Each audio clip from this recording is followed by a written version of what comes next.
After losing everything in the divorce, I thought the nightmare was over. Then my former in-laws showed up demanding my worthless lakefront mansion. What they discovered hidden beneath the property turned their greed into a battle they never expected. My name is Nia, 34 years old, and somehow still healing from wounds my family inflicted. As a successful environmental geologist, I escaped their toxicity but maintained occasional contact. Before I continue this story, let me know where you are watching from in the comments below. Hit like and subscribe if you have ever had to stand up to people who underestimated your worth. Growing up in the foster system meant survival was my only privilege. But when I married Julian, I was pulled into the sprawling mansions of the Atlanta Black elite. Inside their world, emotional coldness permeated every corner. Their lifestyle was a fortress of expectations I could never quite meet.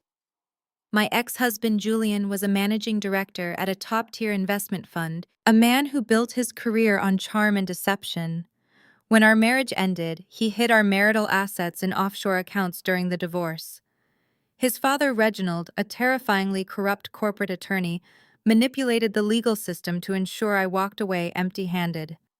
They left me with nothing but a neglected, overgrown, and supposedly toxic plot of land on Lake Lanier. They knew the property was saddled with $200,000 in back taxes.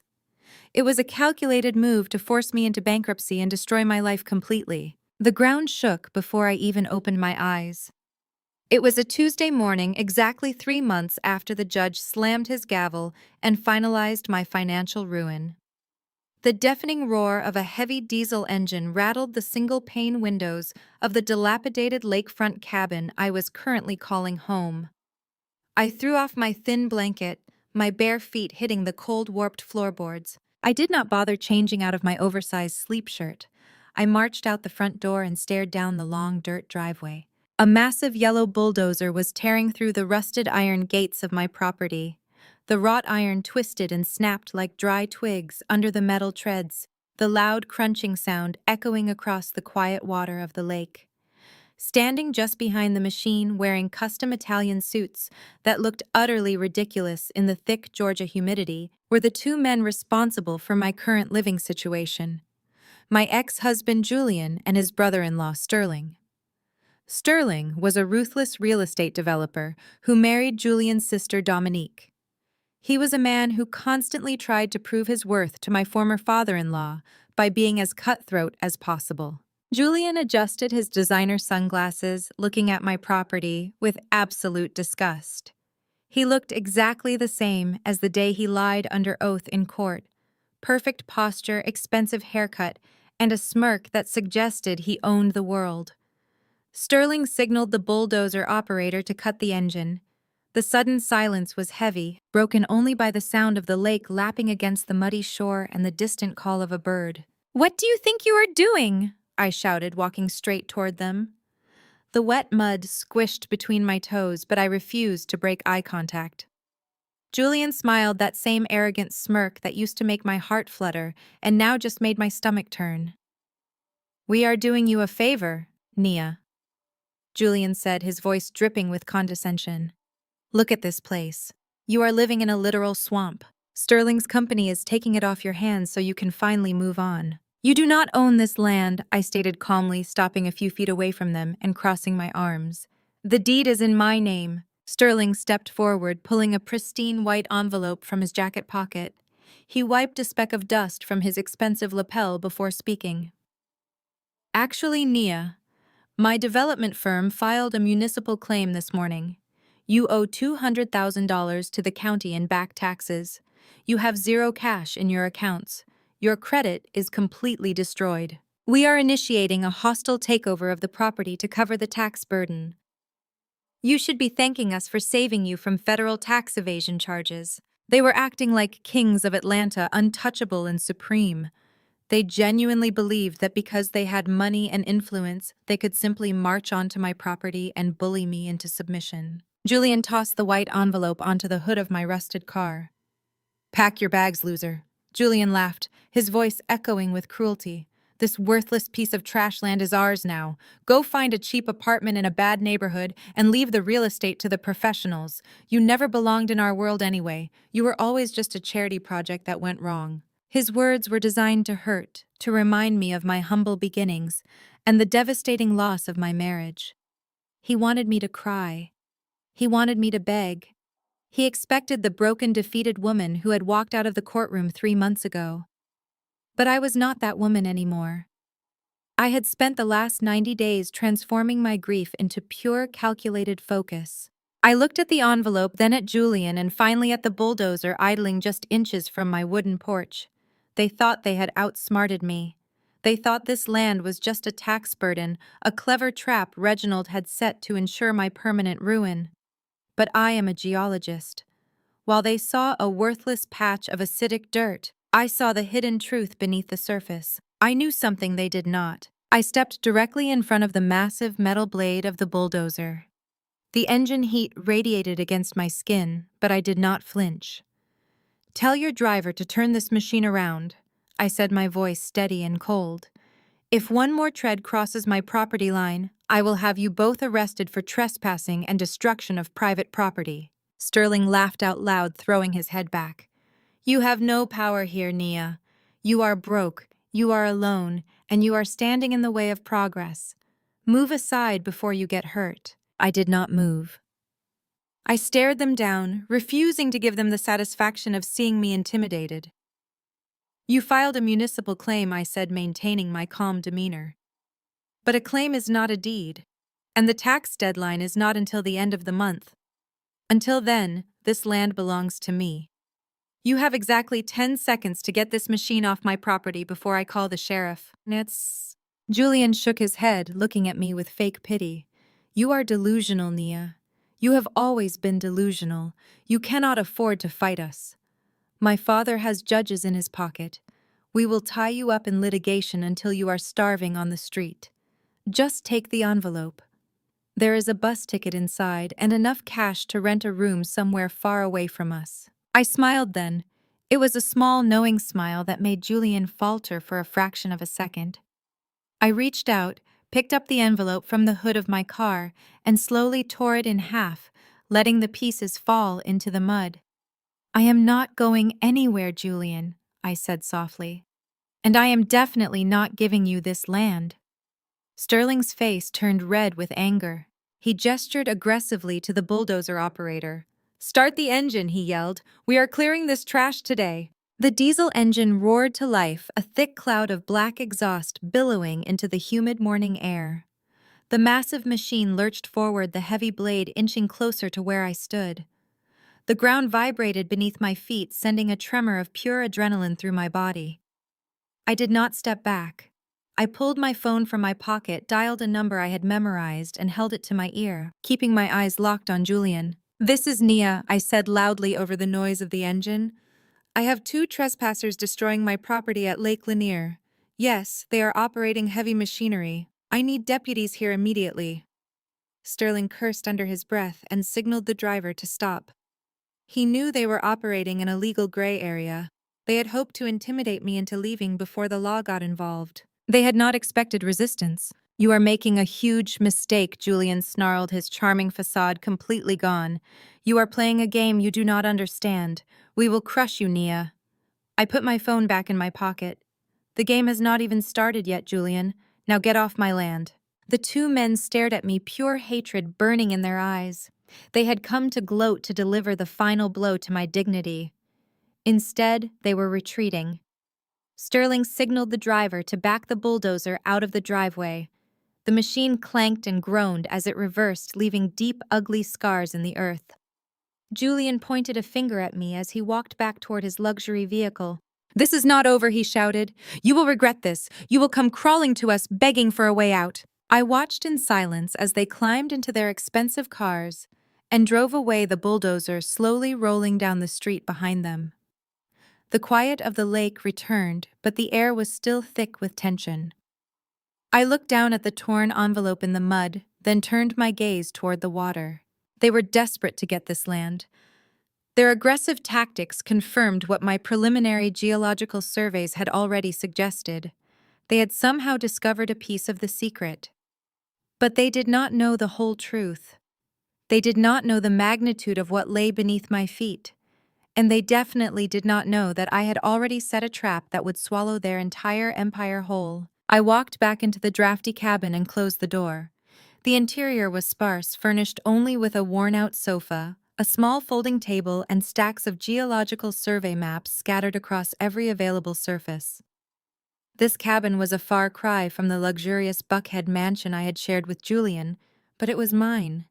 Every splintered floorboard, every leaky faucet, it all belonged to me. For the past 3 months, I had lived in isolation, analyzing soil samples, reviewing historical land surveys, and cross-referencing topological data. I had barely slept, fueled by a relentless desire to understand why Reginald had so easily surrendered this specific property during the divorce negotiations. Reginald was a man who fought over pennies, so he never surrendered anything unless it served a larger purpose. My research had uncovered the truth. The high acidity of the topsoil, the very thing that made the land look dead and worthless, was actually a byproduct of a massive dormant geothermal aquifer buried deep beneath the bedrock. It was a rare and incredibly valuable geological anomaly. I knew that a major international tech conglomerate had been quietly scouting the greater Atlanta area for months, searching for a location to build a revolutionary eco-friendly data center. They needed a massive natural cooling source. They needed exactly what was sitting directly underneath my dilapidated cabin. Julian and Sterling's sudden arrival confirmed my suspicions. Reginald must have caught wind of the tech conglomerate's search. He must have realized the true value of the land he had so arrogantly tossed to me in the divorce settlement. They thought they could bully me into handing it back for pennies. They thought my lack of funds and my isolation made me an easy target. I walked over to the folding table and looked at the complex map I had drawn. The aquifer did not just sit under my property, it was the absolute epicenter.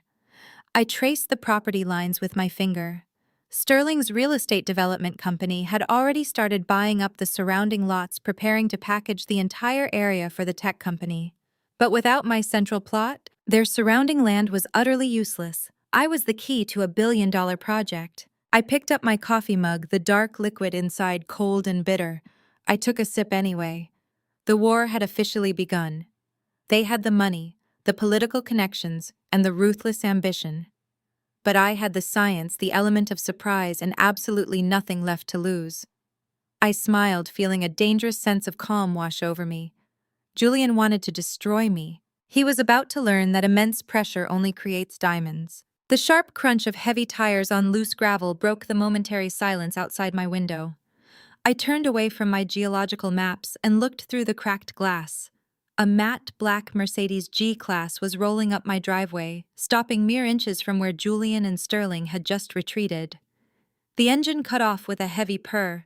I recognized the vehicle immediately. It belonged to Vivian, my former mother-in-law, and the reigning queen of Atlanta high society.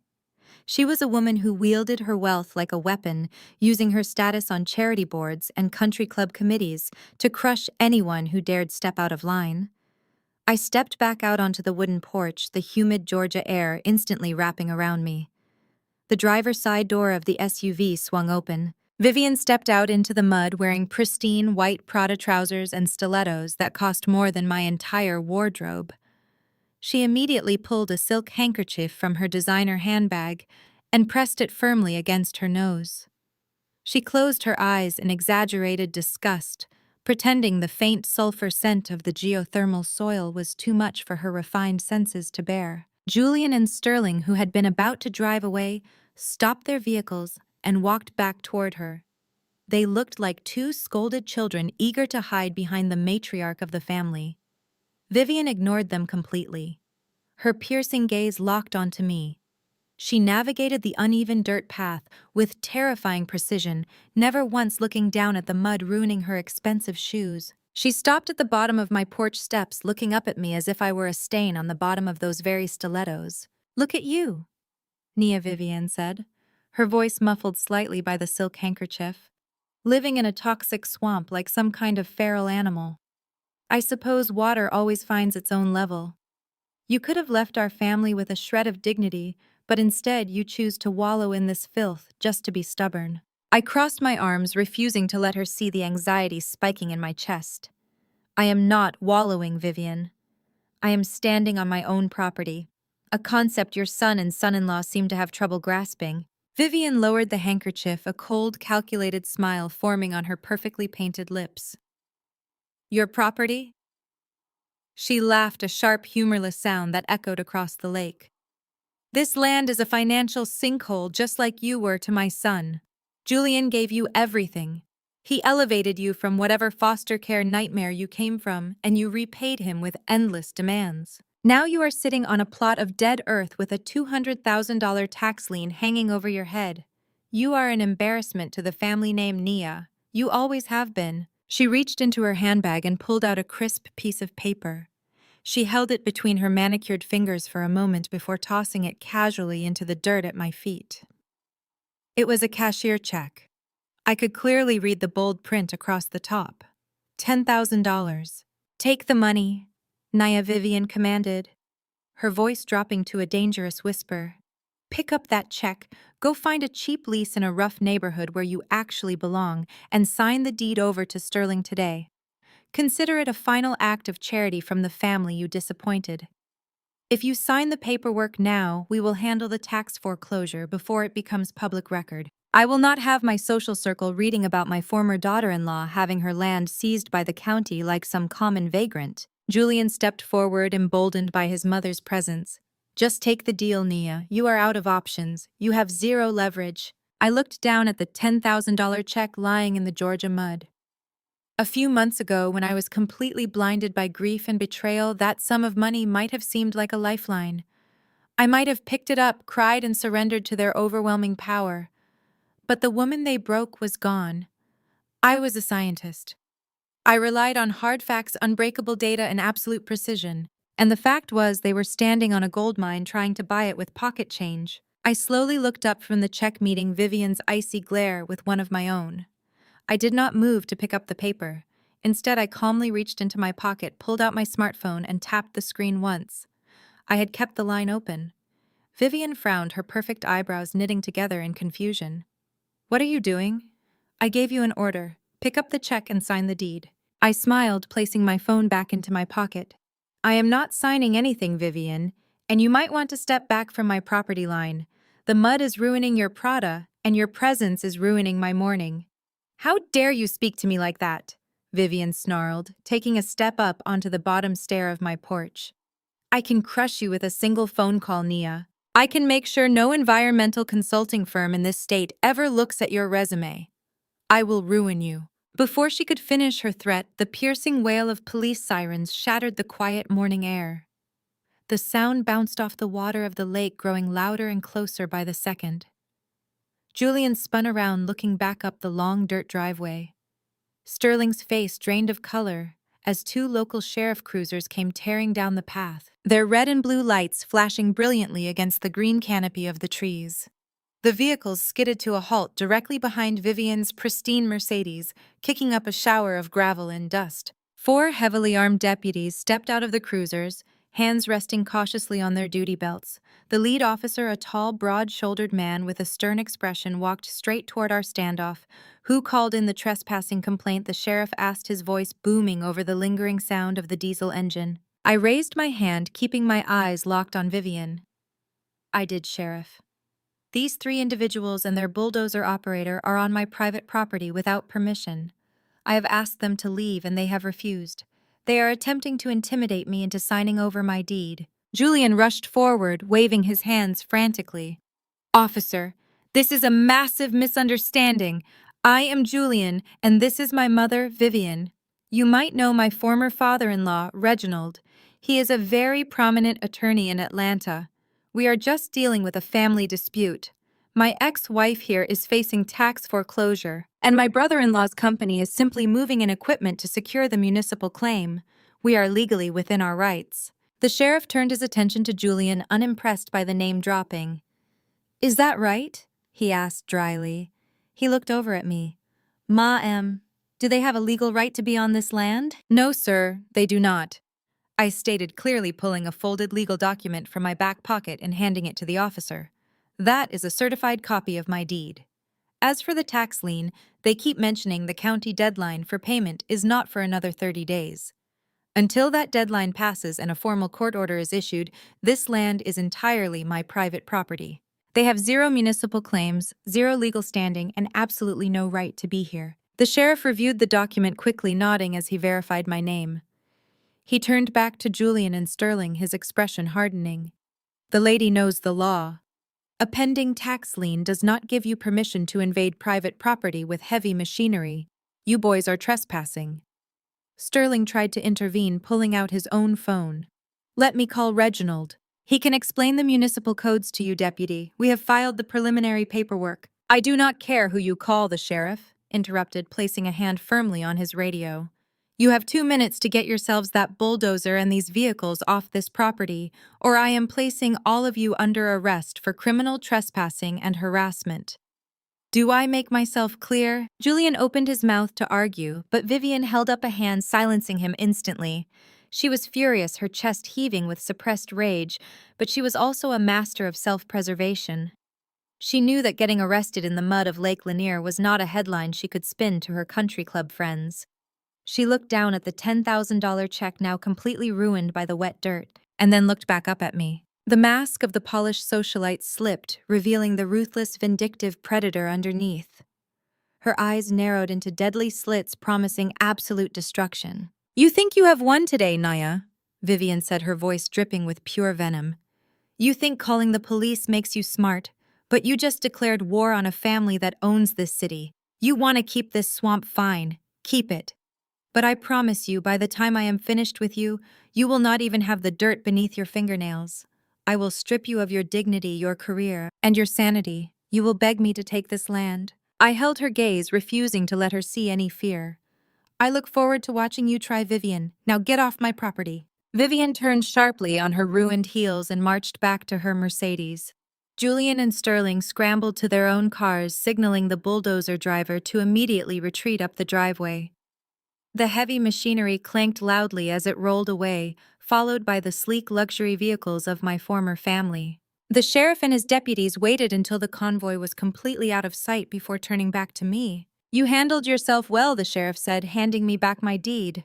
But those are powerful people. You need to be careful, ma'am. They will not stop just because I chased them off today. I know they will not, I replied, tucking the deed safely back into my pocket.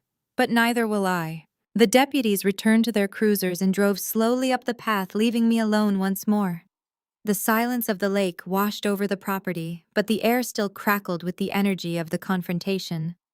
I looked down at the torn pieces of the envelope and the ruined check slowly sinking into the mud. They had tried to break me with intimidation, with money, and with their overwhelming sense of entitlement, but they had failed to realize that their arrogance was their greatest weakness. Vivian's threat echoed in my mind. She promised to strip me of my career and my dignity. She was going to unleash Reginald's legal power and Julian's financial manipulation to starve me out before the 30-day tax deadline. They thought they were fighting a desperate woman clutching at a worthless piece of land. I walked back into my cabin and booted up my laptop. I pulled up the encrypted files detailing the massive geothermal aquifer and the billion-dollar tech conglomerate's secret development plans. The data was undeniable. The tech company needed this exact location to cool their revolutionary data center. Without my land, their entire regional infrastructure plan was dead in the water. Vivian and Reginald were about to play every dirty trick in the book to take this property, completely unaware that they were stepping into a trap I had meticulously designed. They were fighting for dirt. I was playing for a fortune. I opened a secure offshore banking portal, checking the balance of a blind trust I had established years before I ever met Julian. It was time to start moving the chess pieces. They wanted a war.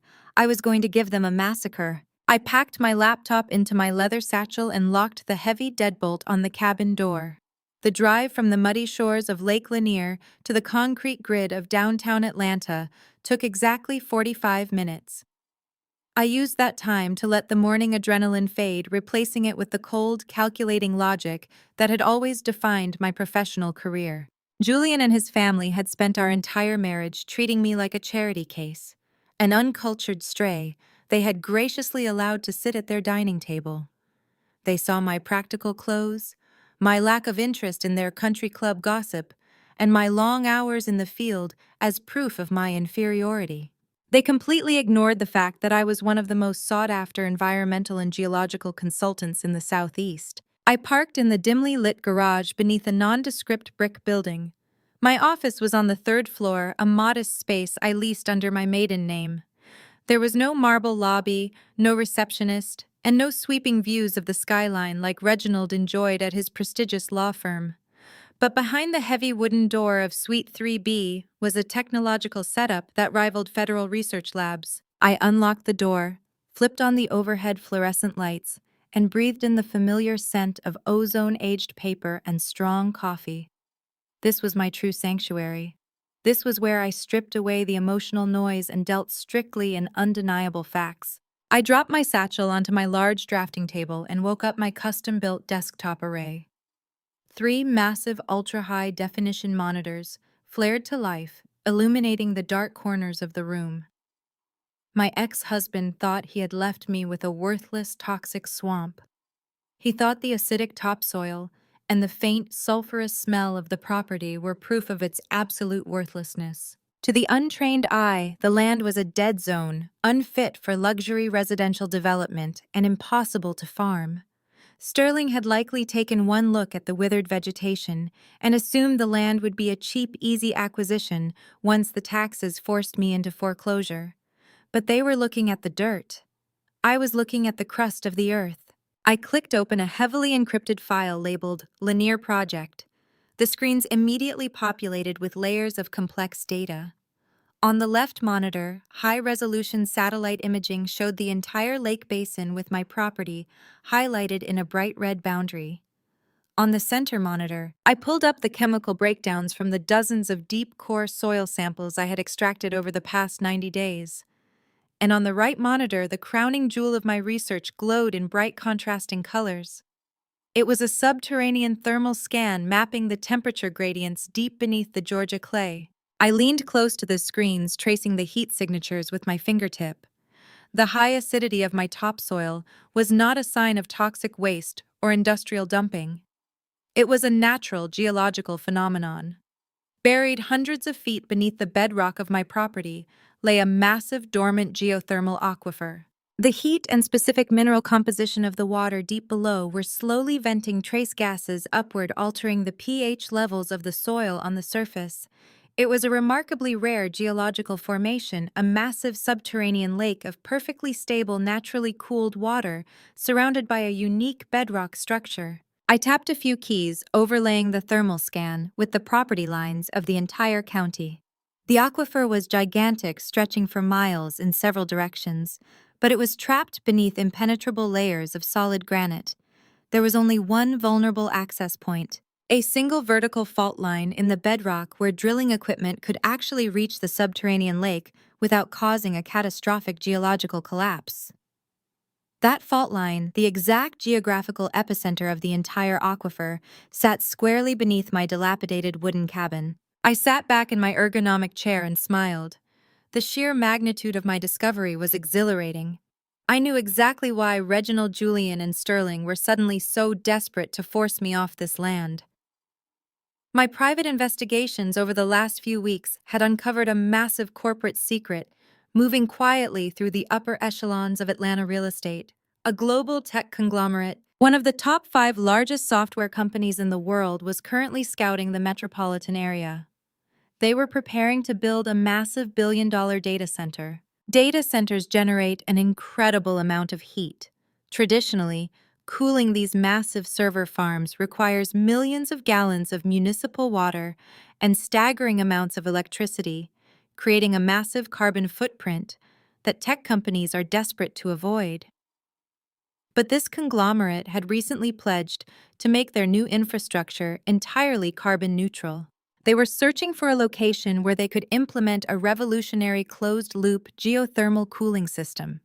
They needed a massive natural heat sink. They needed a deep, stable aquifer exactly like the one sitting underneath my property. Reginald was a highly connected corporate attorney. He had clearly heard whispers of the tech giant's search. He must have gathered enough information to realize that the Lake Lanier area was the target zone. I could easily picture the greedy realization dawning on him. He had convinced Julian to dump the property on me during the divorce, thinking it was a worthless liability. When he discovered the tech company's interest in the region, he panicked. He instructed Sterling to start buying up the cheap surrounding lots through a shell company preparing to package a massive real estate deal to present to the tech executives. But Reginald and Sterling were just real estate vultures. They did not understand the geology. They had looked at property maps, but they had not looked at the bedrock. They wrongly assumed that because they owned the acreage surrounding my lot, they could simply drill down and access the water from anywhere. They did not know about the granite shield.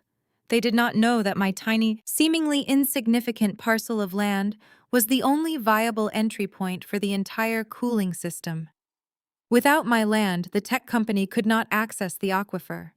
Without the aquifer, the billion-dollar eco-friendly data center could not be built. Sterling's development company had likely borrowed millions of dollars to acquire the surrounding lots, banking on a massive payout from the tech conglomerate.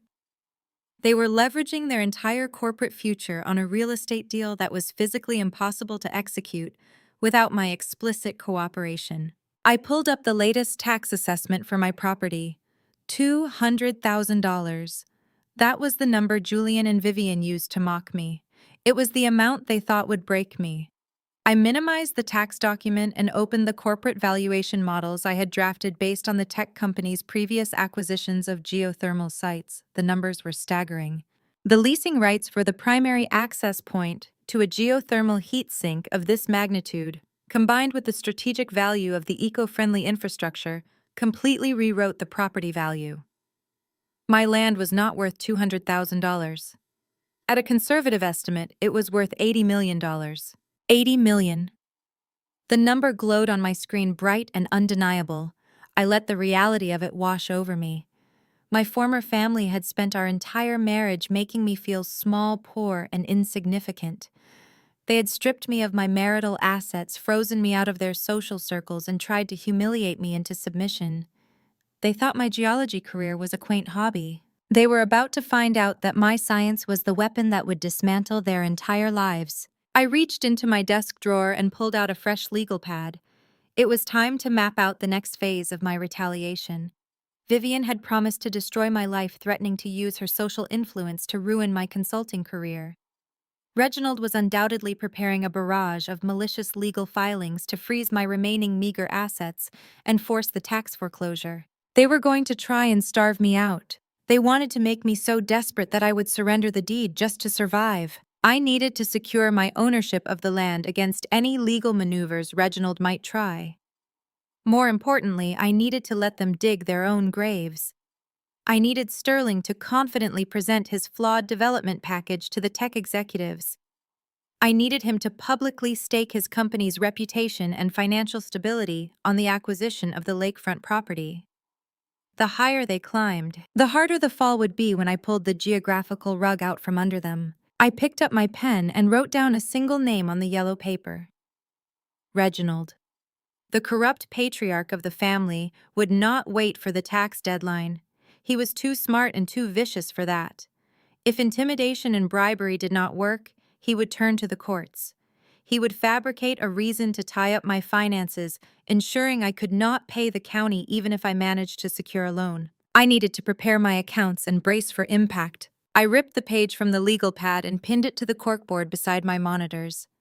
The bulldozer and Vivian's ridiculous bribe were just the opening skirmishes. The real battle was going to happen in boardrooms, in courtrooms, and in the harsh light of public opinion. I turned back to my keyboards, my fingers flying across the keys as I began preparing my geographical reports for the ultimate ambush. I was no longer fighting for survival. I was orchestrating an absolute financial slaughter. The fluorescent lights of the upscale Buckhead grocery store hummed relentlessly overhead, casting a sterile white glow over the aisles. I was navigating the polished floors with a carefully calculated list.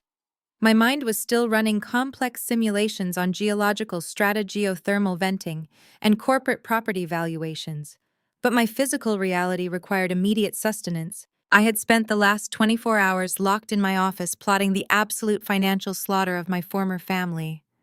Now I needed coffee-lean proteins and fresh produce to keep my stamina up for the impending war. I placed my modest selection of items onto the black conveyor belt. The cashier, a young man who looked entirely bored with his existence, scanned the groceries with agonizing slowness. Behind me, a line was beginning to form. A woman in a tailored Chanel blazer shifted her weight impatiently, her heavy diamond bracelets clinking against her shopping cart. It was the exact type of crowd Vivian associated with a crowd that fed on appearances and judged worth by zip codes. $84.12, the cashier mumbled, holding out his hand for payment.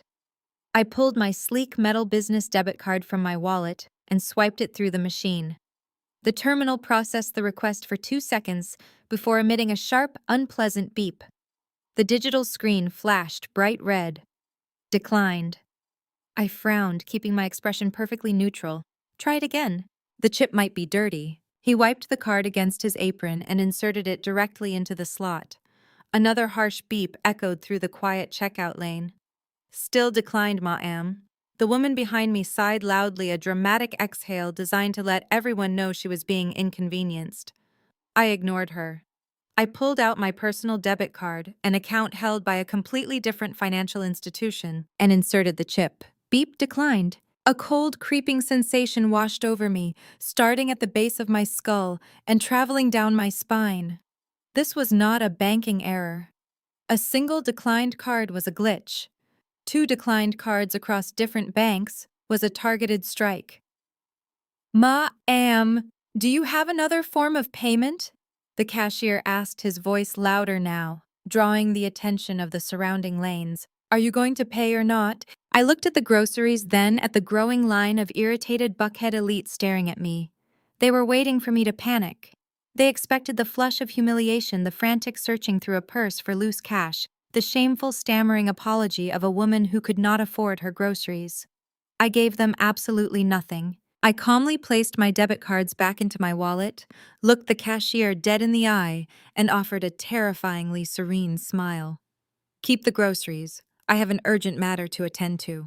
I turned on my heel and walked out through the sliding glass doors, my head held high, my posture absolute iron. I did not rush. I did not look back. I drove straight from the grocery store to the downtown branch of my primary financial institution. I bypassed the tellers, ignored the receptionist, and walked directly into the glass-walled office of the branch manager. He was a man who had handled my consulting firm's accounts for the past 3 years. He looked up from his computer screens, his face instantly draining of color, as I walked through his door. Nia, he stammered, standing up so quickly, his heavy leather chair banged violently against the back wall. I was just about to call you. I am so sorry, but my hands are completely tied. Explain. I commanded, taking a seat across from his desk without waiting for an invitation. He nervously adjusted his tie, his hands trembling as he pulled a thick stack of legal documents from a manila file. We received a court order early this morning. A temporary emergency injunction freezing all of your assets. Both personal and business accounts are locked tight. The mandate came directly from Fulton County Superior Court. I snatched the paperwork from his desk. My eyes scanned the dense legal jargon, bypassing the standard boilerplates and hunting for the name of the plaintiff. There it was, printed in bold black ink. Reginald. My ex-father-in-law had not wasted a single second after Vivian's humiliating defeat at my property. Reginald was a terrifyingly corrupt corporate attorney who treated the legal system like his own personal weapon. He had filed an emergency motion accusing me of hiding and embezzling marital assets during our divorce proceedings.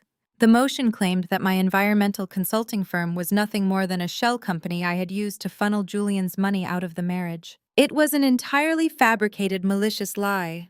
My business was built on my own grit and intellect long before Julian and I had ever exchanged vows. But in the hands of a connected attorney with deep pockets, a lie was just a tool. Reginald had bypassed standard family court procedures, pushing this emergency injunction straight to a judge he likely played golf with every Sunday at his exclusive country club. They froze everything, the branch manager whispered, looking genuinely terrified to even be holding the documents. You're checking your savings, your business operating capital. We cannot release a single dime until the injunction is lifted by a judge. And with the backlog in the family courts, getting a hearing to contest this could take weeks. Weeks! The timeline clicked perfectly into place inside my mind like the tumblers of a vault. The tax bill on the lakefront property was due in exactly 27 days. Reginald knew I needed liquid cash to pay the county and secure my deed. By freezing my accounts with a bogus marital asset claim, he was cutting off my oxygen supply. I stood up, dropping the useless legal papers back onto the manager's desk.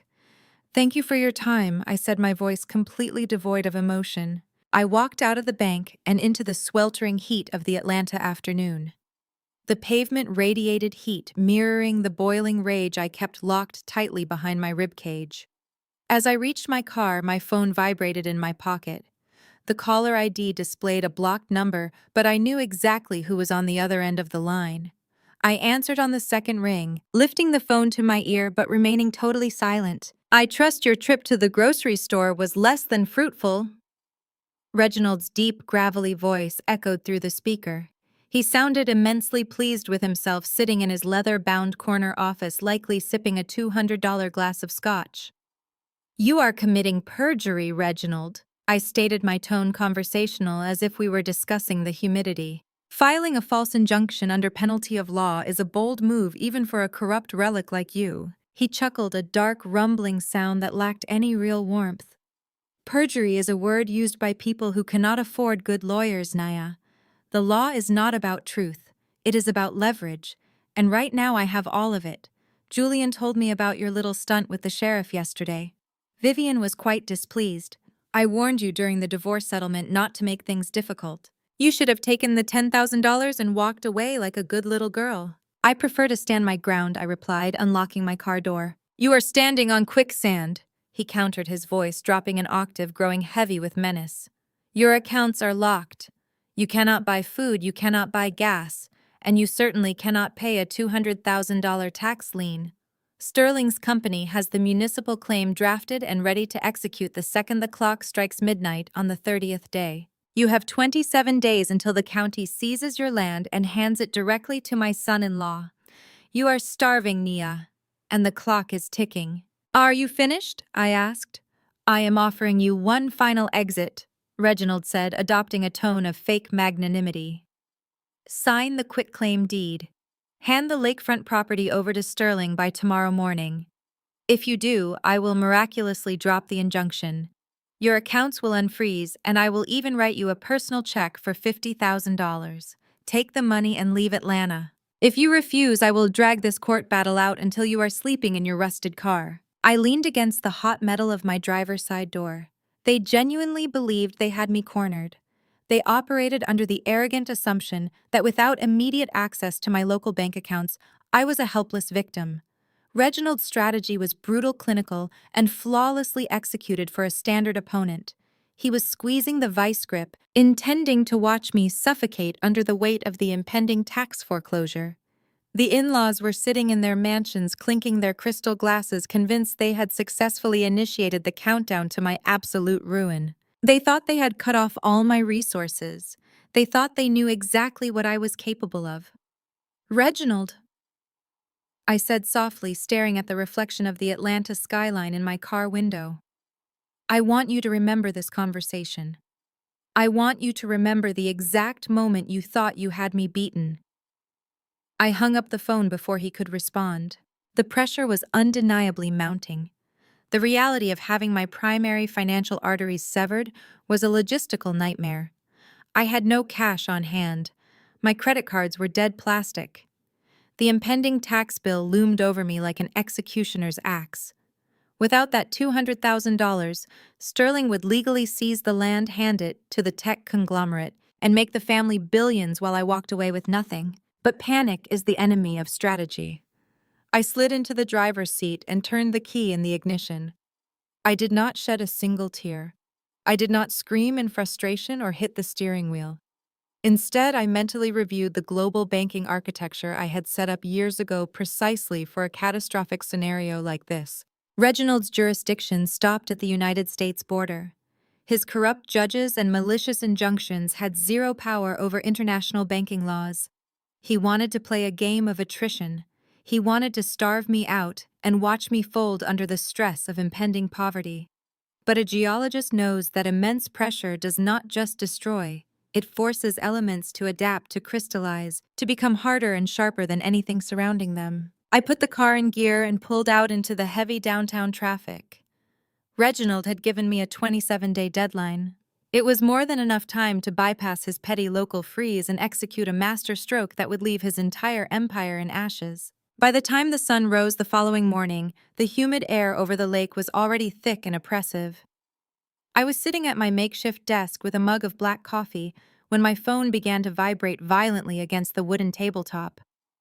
It was a relentless, unbroken rhythm of notifications. I did not expect Reginald to lift the freeze, but I also did not expect the sheer volume of alerts flooding my screen. It was not my bank. It was every social media platform I maintained for my consulting business. I swiped open my screen and was immediately assaulted by the perfectly contoured, tear-stained face of my former sister-in-law, Dominique. Dominique had built a massive following as an Atlanta lifestyle influencer. Her brand was built on projecting the illusion of a flawless, God-fearing high society life. She sold expensive wellness teas and posted daily devotionals from her immaculate Buckhead living room. This morning, however, her usual soft ring light was replaced by dim, dramatic shadows. She sat on her white boucle sofa, wearing an oversized cashmere sweater designed to make her look fragile and vulnerable. She was dabbing at her eyes with a tissue, staring directly into the camera lens with a look of profound manufactured sorrow. I clicked play. The video was a masterclass in psychological manipulation and character assassination. Dominique spoke in a trembling whisper, telling her 2 million followers that her family was under attack. She painted a picture of Julian as a devoted, heartbroken man who had been emotionally abused and financially drained by a manipulative gold digger. She did not just imply things about me, she stated them as absolute facts. She claimed I had married Julian purely for his wealth, that I had refused to sign reasonable divorce papers, and that I was currently squatting on family property, attempting to extort her prominent, respected family for millions of dollars. She begged her followers to pray for her brother, claiming my toxic greed was tearing their close-knit family apart. It was a highly edited, brilliantly produced smear campaign. Dominique had spliced in out-of-context audio clips of me arguing with Julian during the bitterest days of our divorce. She had layered somber piano music beneath her monologue. The video was engineered to go viral, and it was working flawlessly. Within hours, it had spread across every major Black elite blog and gossip site in Atlanta. The comments section was a war zone of strangers calling me unhinged, demanding I leave the prominent family alone, and attacking my professional credibility. My phone vibrated again in my palm. This time, it was a direct call from Marcus Thorne, the vice president of a major agricultural firm that provided over 40% of my consulting revenue. I answered the call, keeping my breathing slow and measured. Marcus did not waste time with pleasantries. He sounded deeply uncomfortable, clearing his throat several times before delivering the blow. The firm's board of directors had seen the video. They were a company heavily reliant on public goodwill and government contracts, and they could not risk being associated with a viral PR nightmare. They were suspending my consulting contract indefinitely, effective immediately. Less than 20 minutes later, an email arrived from my second largest client, a regional water management board. The message was legally sterile and brutally brief. Due to unforeseen circumstances and a shift in corporate direction, they were terminating our agreement. The in-laws were not just trying to starve me out by freezing my bank accounts. They were systematically destroying my ability to earn a living in the city of Atlanta. They wanted to ensure that even if I managed to slip out of Reginald's legal trap, I would have no professional reputation left to fall back on. Julian sent a text message right as I finished reading the termination email. It contained only 5 words: last chance to sign Nia. They honestly believed they had me completely surrounded. They thought that stripping away my income, destroying my reputation, and weaponizing their social influence would finally break my spirit. A lesser woman would have recorded a frantic response video. A lesser woman would have gone online crying and screaming about the injustice, trying desperately to defend her character to an audience of strangers who had already made up their minds. But I am a scientist. I do not deal in public relations or social media theatrics. I deal in bedrock, structural integrity, and undeniable facts. Let Dominique have her viral moment. Let Julian gloat. I did not need public sympathy to win this war. I just needed land. I turned off my cell phone, tossing it onto the sofa. I walked back to my secure custom-built desktop array and woke up the monitors. Reginald had successfully locked down every account tied to my name and my consulting firm within the United States. He was a powerful man in Fulton County, but his reach had absolute limits. He could not touch what he did not know existed. Years before I ever met Julian, before I was pulled into the toxic orbit of his family's wealth, I had developed a proprietary soil testing methodology. I sold the licensing rights to a European agricultural conglomerate.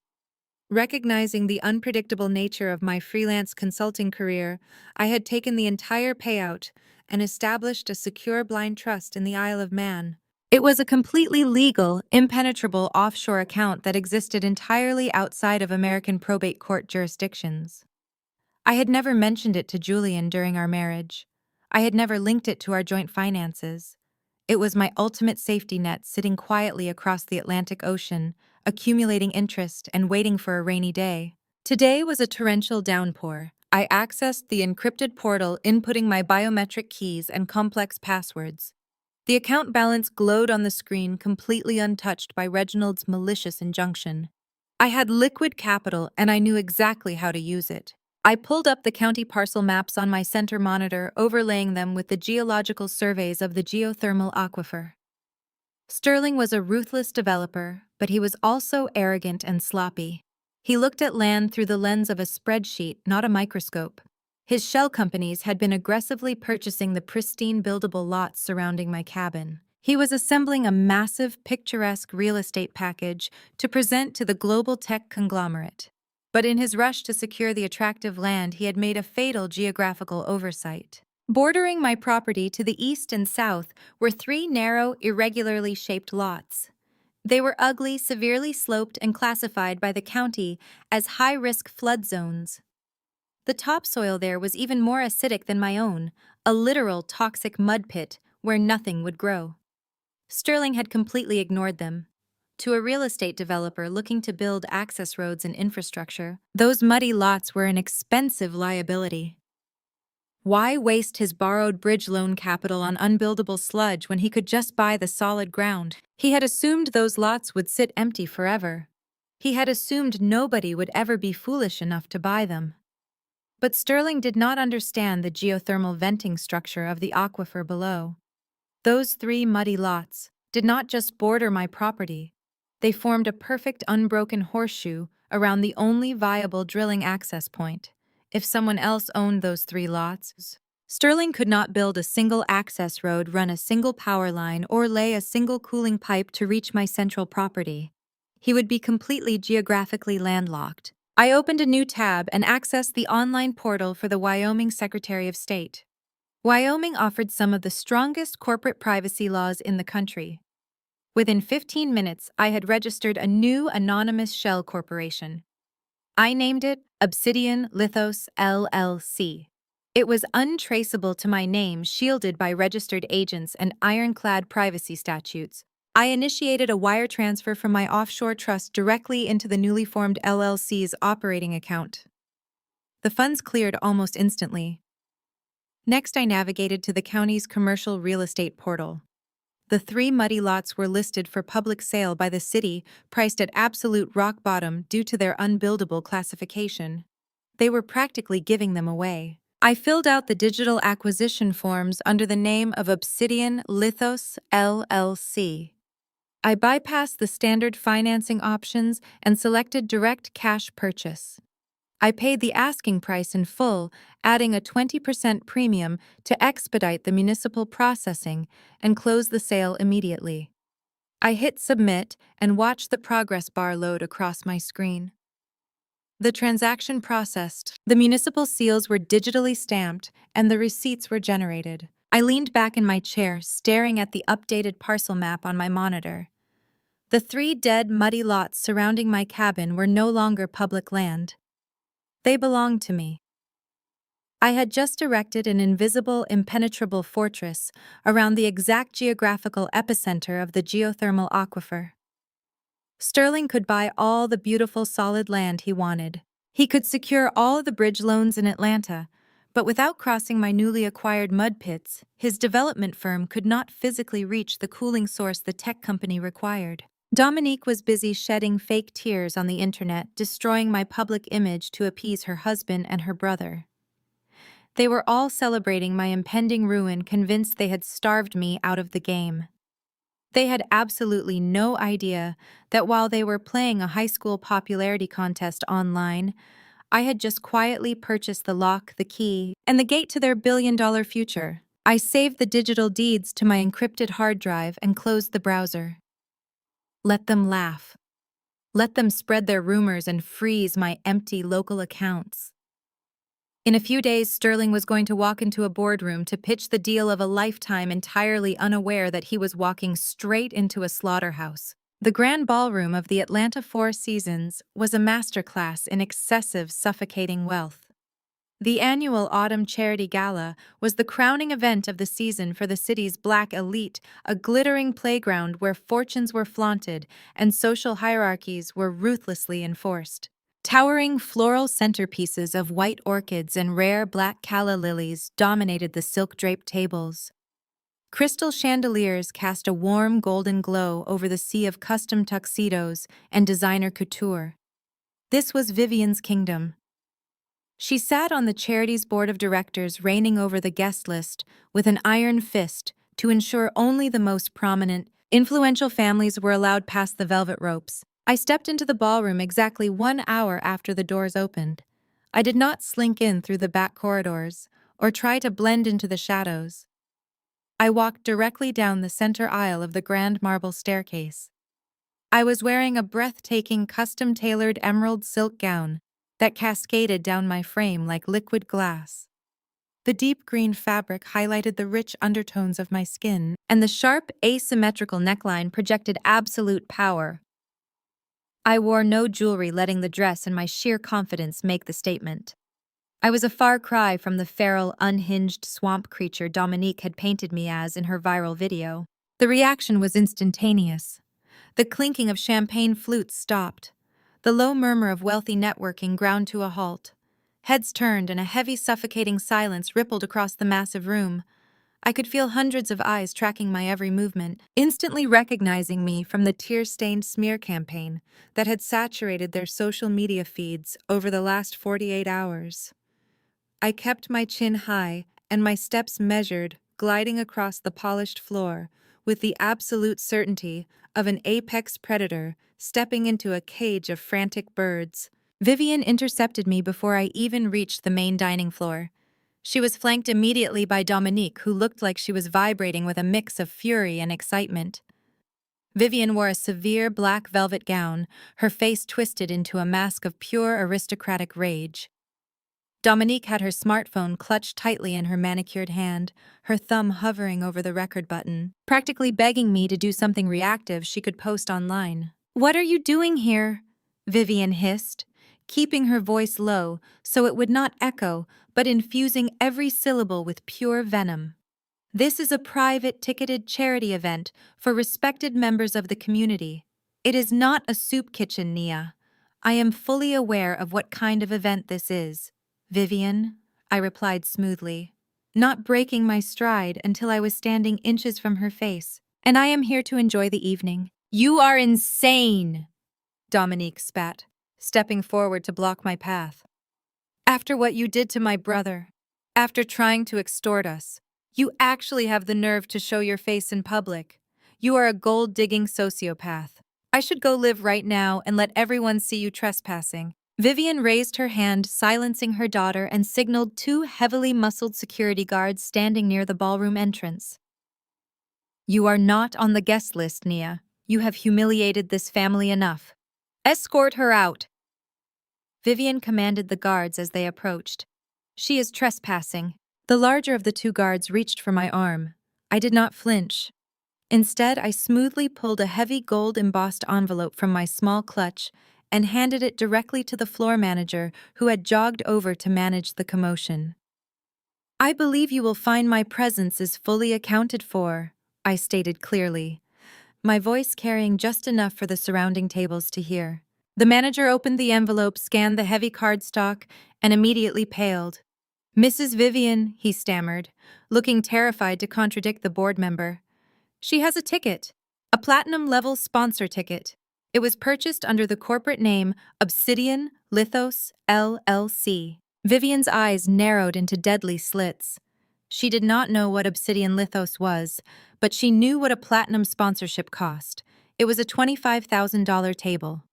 Her mind was undoubtedly racing, trying to figure out how a woman with completely frozen bank accounts had managed to secure a premium seat at her exclusive gala. She could not legally throw out a platinum sponsor without causing a massive scene and risking the charity's funding. "Fine," Vivian snarled, leaning in so close I could smell the expensive gin on her breath.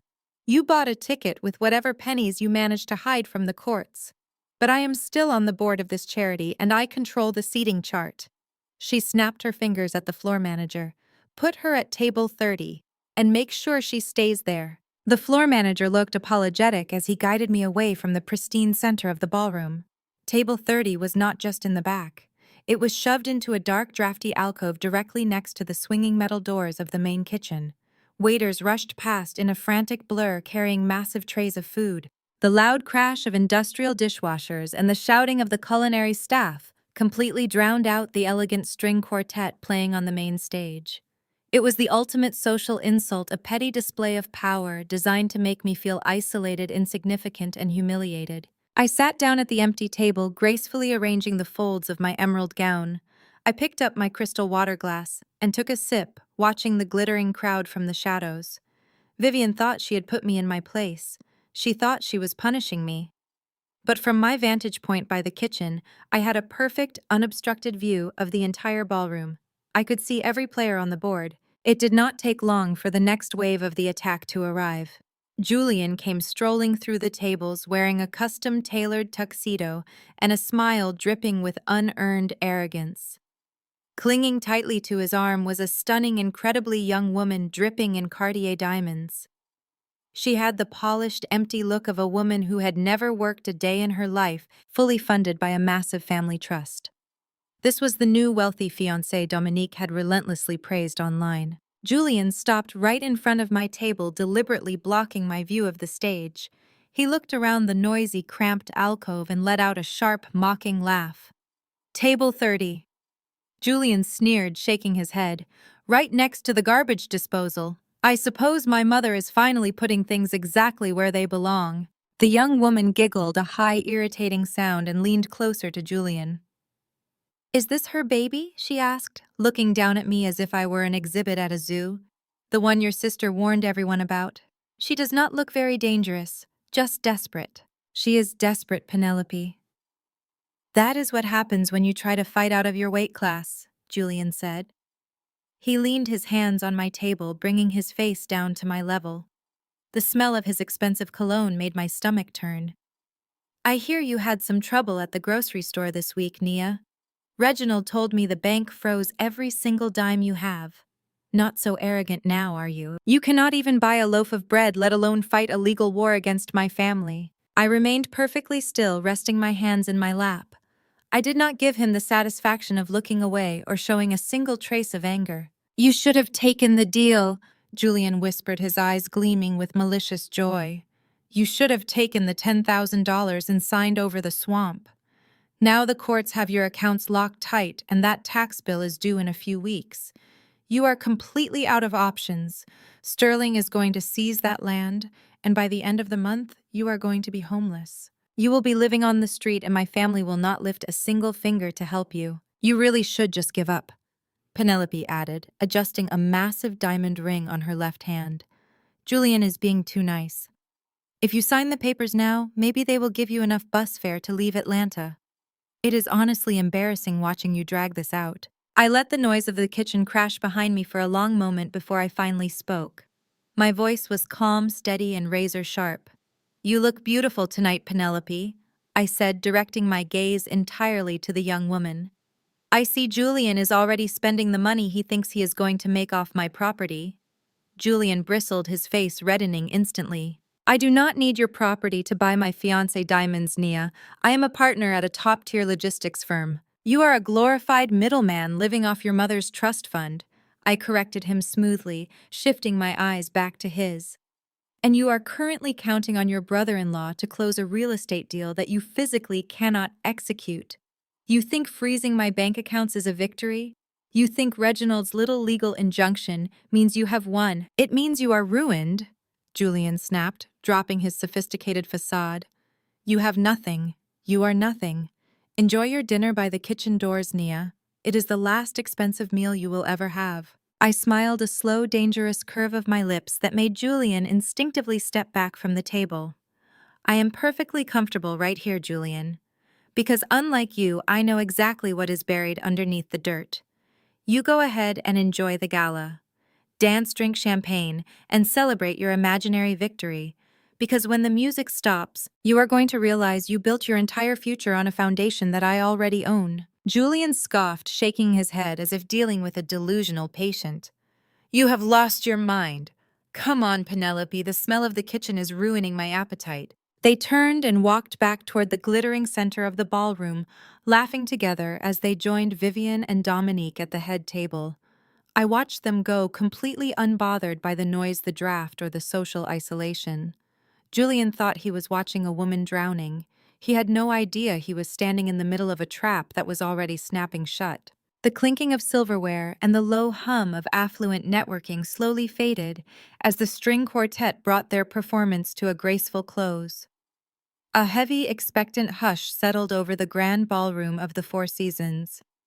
From my isolated vantage point at table 30, shadowed by the relentless swinging doors of the kitchen, I watched the floor manager hurry toward the main stage. He tapped the microphone twice, the sharp thumps echoing off the crystal chandeliers, and announced the evening's keynote speaker. Sterling strode up the marble steps to the podium, radiating the aggressive confidence of a man who believed he owned the world. He was dressed impeccably in a midnight blue tuxedo, his posture straight, his smile a practiced weapon of corporate charm. This was the moment he had been waiting for. This was his coronation. In the front row, bathed in the soft glow of the stage lights, Reginald sat like a proud, corrupt kingmaker. He leaned back in his chair, swirling a glass of amber liquid. His eyes locked on his son-in-law, with vicious approval. Vivian sat beside him, her hands clasped elegantly in her lap, while Dominique held her phone high, live streaming the entire event to her millions of followers. They were a portrait of untouchable power, absolutely certain that their enemies were vanquished and their legacy was secure. "Thank you, Atlanta." Sterling began, his voice booming through the state-of-the-art sound system, smooth and perfectly modulated. "We are gathered here tonight to celebrate charity, community, and the future of our great city. But tonight, I am not just here to ask for your generous donations. I am here to share a vision. A vision that will fundamentally change the economic landscape of the Southeast for generations to come." A ripple of excited murmurs washed through the crowd. Men in expensive suits leaned forward. Women adorned in diamonds stopped whispering. Sterling had them in the palm of his hand. "For the past 6 months, my development firm has been working tirelessly behind closed doors." Sterling continued, gripping the edges of the podium. "We recognized that the future of industry relies on sustainable, eco-friendly infrastructure. We recognized that Atlanta is uniquely positioned to lead that charge. And tonight, I am incredibly proud to announce that our firm has officially signed a memorandum of understanding with one of the top 5 global technology conglomerates in the world." The ballroom erupted into spontaneous applause. Reginald nodded slowly, tapping his glass. Sterling held up a hand, expertly playing the crowd, waiting for the noise to die down before delivering the final devastating blow. "This conglomerate is preparing to build a $1 billion carbon-neutral data center," Sterling announced, his voice rising with triumphant energy. and I am thrilled to publicly declare that we have successfully secured the primary Lake Lanier real estate required for this massive undertaking. We have locked down the necessary acreage to implement a revolutionary closed-loop geothermal cooling system.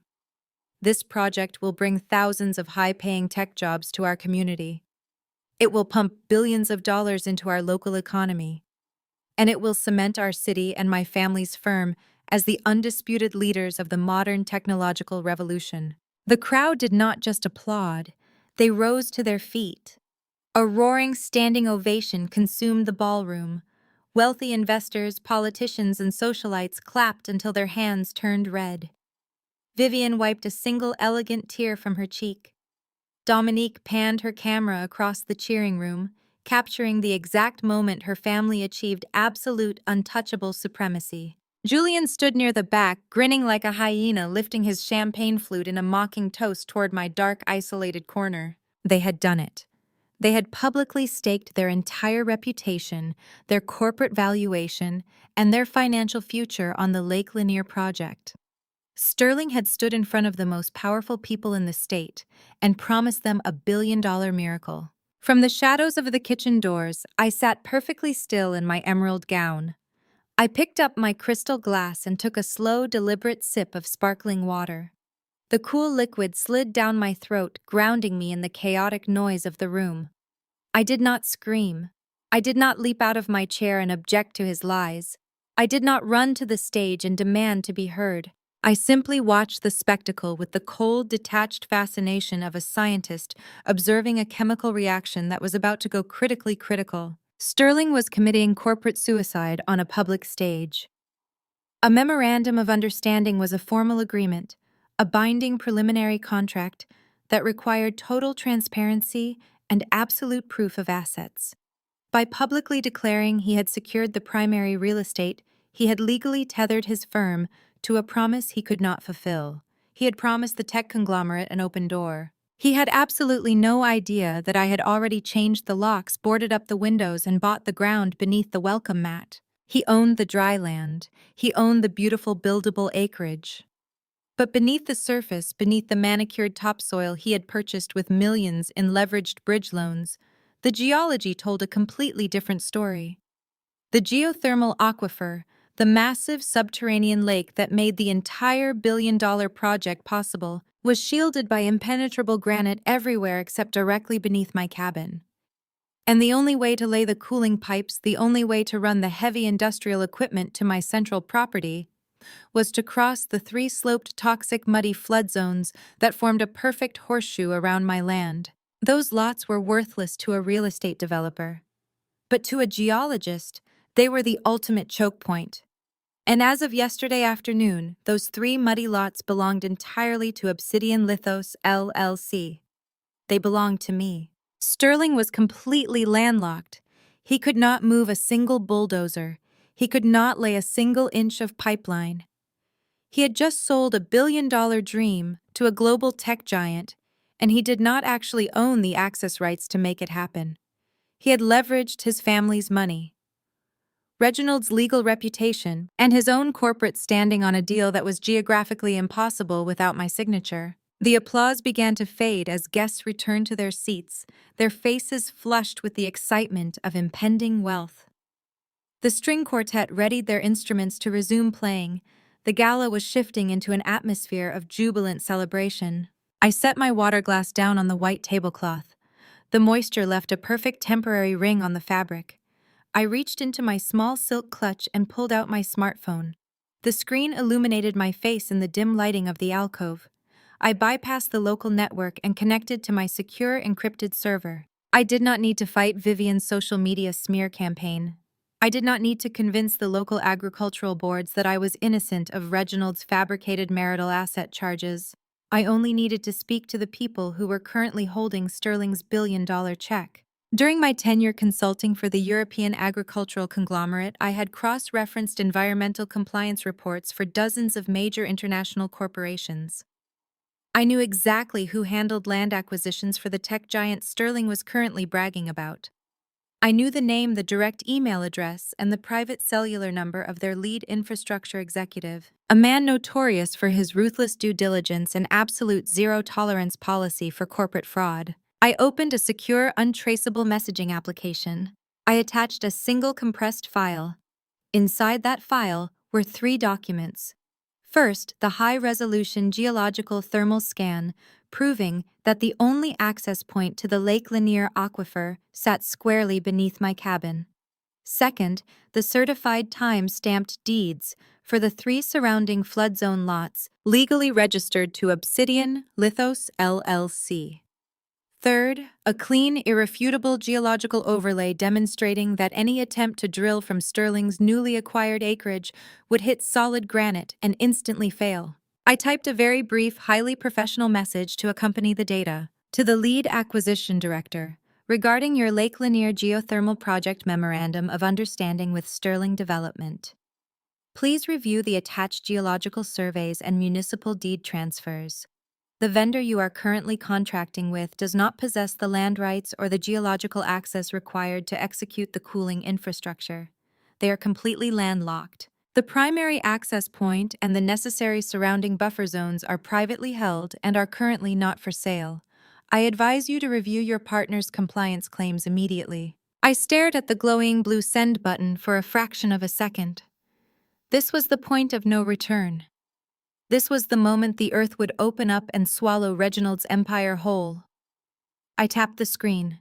The message vanished into the digital ether, rocketing across the country directly into the pocket of the most powerful tech executive in the hemisphere. I slipped the phone back into my clutch and snapped the gold clasp shut. The sharp click was barely audible over the roaring industrial dishwashers behind me, but to my ears, it sounded like a judge bringing down a gavel. I stood up from table 30. The emerald silk of my gown swept against the floor as I stepped out of the shadows. I did not glance toward the head table. I did not look at Julian, Vivian, or Dominique. They were already ghosts clinging to a reality that I had just annihilated with a single text message. A terrifying cold smile spread across my face. It was the smile of a woman who had been dragged through the mud, only to realize the mud was exactly where she held all the power. I walked confidently toward the heavy wooden exit doors of the grand ballroom. My heels clicked a steady, rhythmic cadence against the marble floor of the lobby, leaving the suffocating heat of the gala behind me. I stepped out into the cool, crisp Atlanta night air, breathing in the scent of exhaust and concrete. The war was no longer being fought on their terms. The ground had officially shifted, and the avalanche was already rushing down the mountain. The crisp night air outside the Four Seasons felt like absolute freedom, but my mind was already replaying the exact moment I had secured their destruction. To understand the sheer magnitude of Sterling's catastrophic miscalculation tonight, you have to rewind the clock. 3 days prior, the narrative was entirely different. It was a rainy Tuesday evening. I was sitting inside a rented nondescript gray sedan, parked discreetly across the street from the Oak Room, an ultra-exclusive members-only cigar lounge in the heart of Buckhead. Rain lashed against the windshield, distorting the glowing neon signs of the street, while the interior of my car was bathed in the harsh, sterile light of my laptop screen. I wore a pair of heavy noise-canceling headphones, my hands resting lightly on the steering wheel, my breathing slow and completely controlled. Through the Isle of Man trust, I had bypassed Reginald's financial chokehold and hired Vance. Vance was not a standard private investigator who chased cheating spouses or snapped blurry photos through motel windows. He was a former federal agent specializing in corporate espionage and white-collar crime. He cost $2,000 a day, and he was currently sitting in a plush leather wingback chair less than 20 feet away from my soon-to-be ex-husband. Vance was wearing a custom-tailored suit, equipped with a microscopic military-grade directional microphone disguised as a lapel pin. The audio feed was transmitting live, bouncing through 2 encrypted relays before streaming directly into my recording software. The audio quality was terrifyingly crisp.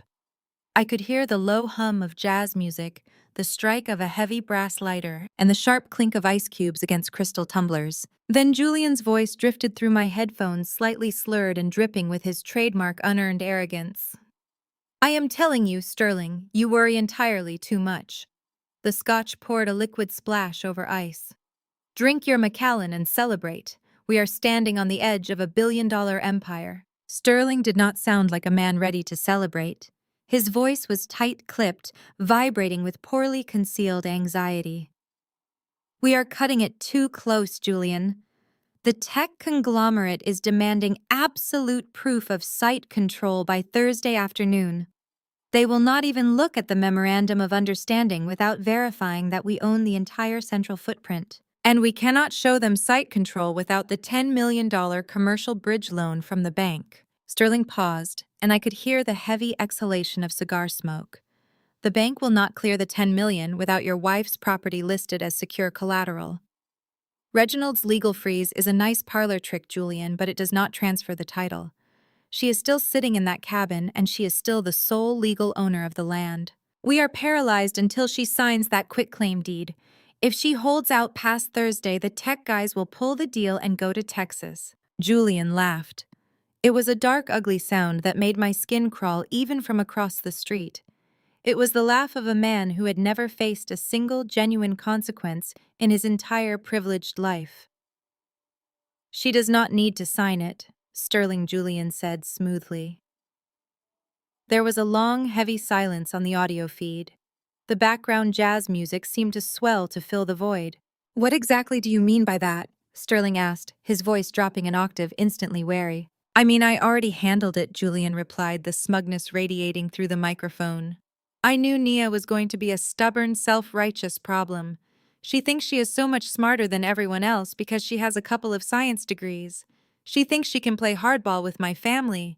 So I took the liberty of accelerating the timeline. Julian leaned closer to Sterling. I could hear the leather of the armchair creaking as he shifted his weight. You know, Marcus Vance. Not the P. The notary public, who works out of the Fulton County Records Office. He owes my father a massive favor from a DU. I charge a few years back that Reginald quietly made disappear. Marcus has a very flexible moral compass when it comes to repaying his debts. Sterling's breathing hitched on the audio feed. Julian, tell me you did not do what I think you did. I did exactly what needed to be done to secure our family's future. Julian snapped back, his tone turning defensive and harsh. I printed the standard quitclaim deed transferring ownership of Nia's cabin and the surrounding acreage directly to your development firm. I forged her signature on the bottom line. It was remarkably easy to copy from our old joint tax returns. I took it to Marcus this morning. He stamped it, logged it into the county electronic registry, and officially authenticated it. As far as the state of Georgia is concerned, Nia happily signed over her property today at noon. My hands tightened on the steering wheel, my knuckles turning white. I sat frozen in the damp chill of the rental car, processing the sheer magnitude of what Julian had just confessed to. He had not just crossed a moral line, he had sprinted across a massive legal boundary. Are you out of your mind? Sterling hissed, his voice a frantic, panicked whisper. Do you have any idea what you have just done? That is forgery. That is fraud. If the bank finds out we are using a falsified deed to secure a $10 million commercial loan, we are looking at federal bank fraud. That is 20 years in a federal penitentiary. Julian, the FBI does not care who your father is. They are not going to find out, Julian shot back aggressively. Lower your voice and listen to me. The bank is going to see a perfectly authenticated stamped and registered county deed. They are going to approve the bridge loan tomorrow. You are going to take that $10 million and show the tech conglomerate that you have total site control and deep liquidity. You sign the memorandum on Friday at the gala. We lock in the billion-dollar contract. Sterling took a ragged breath. And what happens when Nia realizes her property has been stolen? What happens when she goes to the police? Julian let out another sharp, dismissive laugh. Let her go to the police. Let her scream and cry to anyone who will listen. By the time she realizes the land has been transferred, we will have secured the billion-dollar tech contract. We will have unlimited capital. If she tries to sue us, Reginald will bury her in so much expensive corporate litigation she will spend the rest of her life in court. We already froze her bank accounts. She has no money to hire a lawyer to fight a forged deed. It is her word against a county-registered document and an authenticated notary stamp. Who are they going to believe, a broke, disgruntled ex-wife or a prominent Atlanta family finalizing the biggest real estate deal in state history? I listened as the reality of the situation washed over Sterling. I could hear the internal battle playing out in his silence. The terrifying risk of federal prison warring against the blinding, intoxicating allure of a billion-dollar payout. Greed is a highly predictable element. Under the right pressure, it always overcomes logic. You are absolutely certain Marcus will keep his mouth shut? Sterling finally asked, his voice trembling with a mixture of terror and dark excitement. Marcus likes his freedom, Julian replied smoothly. He will not say a word. The deed is processed. The land is yours. Take the win, Sterling. We beat her. I reached over to my laptop keyboard and pressed the stop button on the recording software. The audio feed cut out, plunging my car back into the quiet rhythm of the falling rain. I stared at the glowing digital file sitting on my desktop. They thought they had beaten me. They thought stripping away my consulting contracts and locking me out of my local checking accounts had rendered me defenseless. Julian had operated under the fatal assumption that I was a weak, emotional woman who would simply fold under pressure. He failed to realize that I was a scientist. I did not operate on emotion. I operated on empirical evidence. And Julian had just handed me the most devastating piece of evidence imaginable. Forging a signature on a county real estate document was a state-level felony. Conspiring with a corrupt government official to register that forged document elevated the crime significantly. But using that forged deed to intentionally deceive a federally insured bank in order to secure a $10 million commercial bridge loan crossed the threshold into federal bank fraud and wire fraud. Julian had just guaranteed himself, the notary and Sterling, a mandatory minimum sentence in federal prison. I did not waste a single second.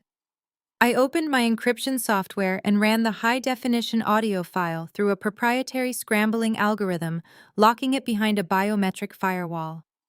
Once the file was secured, I began the backup protocol. I uploaded the encrypted audio to my blind trust servers on the Isle of Man. I bounced a redundant copy to a secure data vault in Switzerland. I transferred a third copy to a physical encrypted flash drive that I immediately slipped into the hidden compartment of my car console. I sat back against the driver's seat, listening to the rain beat against the roof of the sedan. A cold, terrifying sense of clarity washed over me. I had everything I needed to destroy them. I held the smoking gun, the bullets, and the matches. But I was not going to hand this audio over to the authorities just yet. If I went to the police on Tuesday night, they would arrest Julian for forgery, and the tech deal would quietly dissolve before Sterling ever had the chance to sign his name to the contract. That was too easy. That was too clean.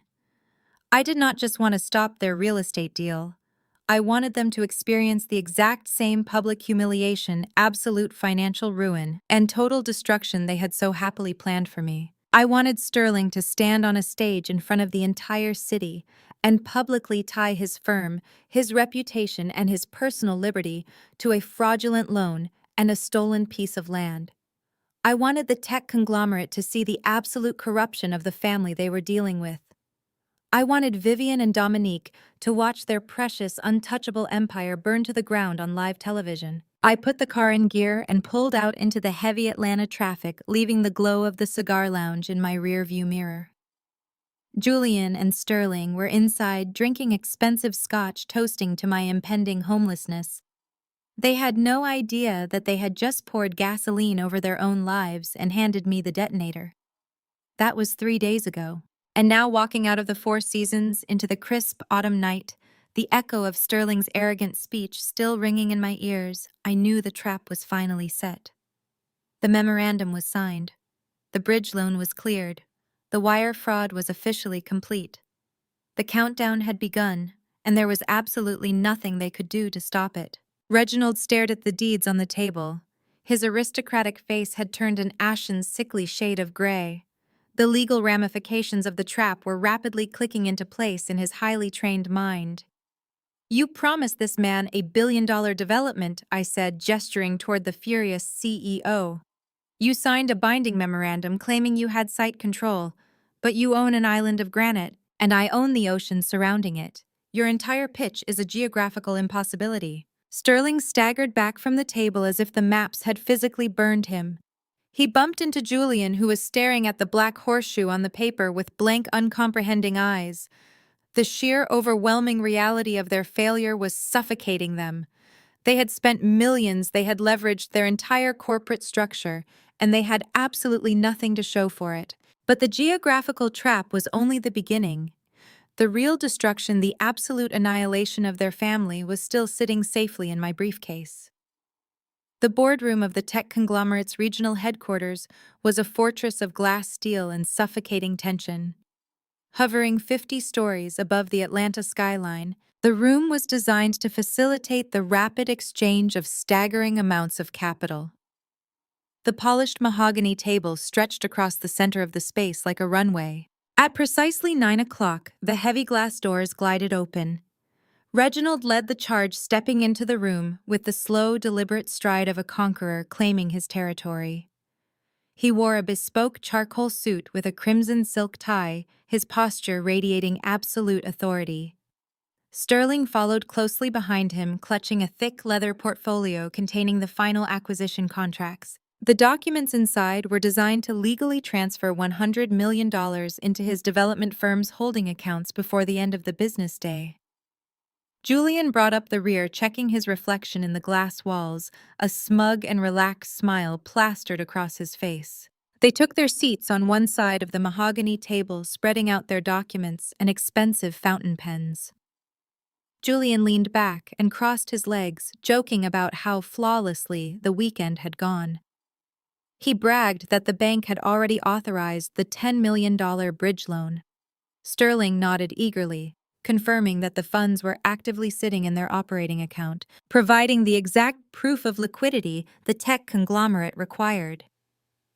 Reginald smiled, a cold, predatory curving of his lips, praising his son-in-law for executing the play perfectly.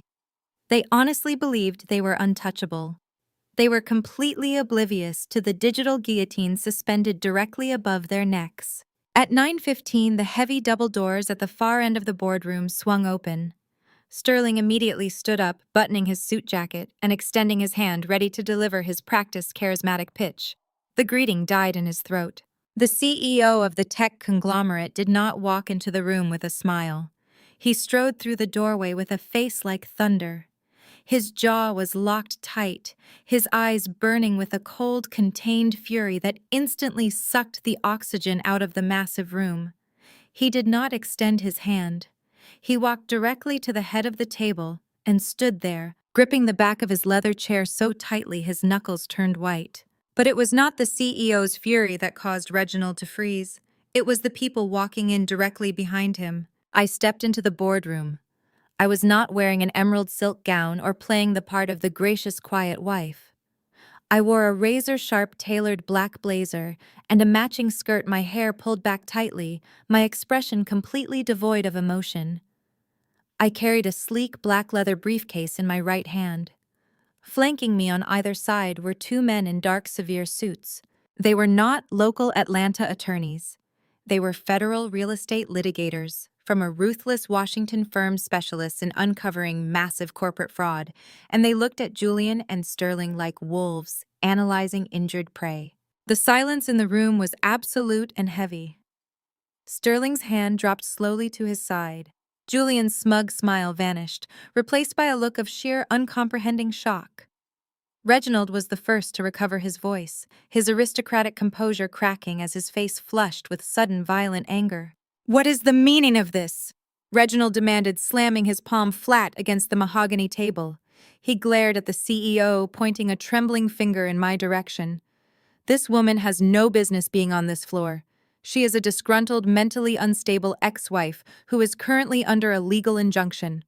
I demand that you have security escort her out of this building immediately, or I will consider this a breach of our negotiations and I will sue this conglomerate for every dime of this contract." The CEO did not blink. He did not look at Reginald. He kept his eyes locked dead on Sterling. "I suggest you sit down and close your mouth." "Reginald," the CEO said, his voice dropping to a dangerous, gravelly whisper, because if even 10% of what this woman has shown me is true, a lawsuit is the absolute least of your family's problems today. Julian shot up from his chair, his panic manifesting as aggressive bluster. "This is absurd," Julian shouted, pointing at me.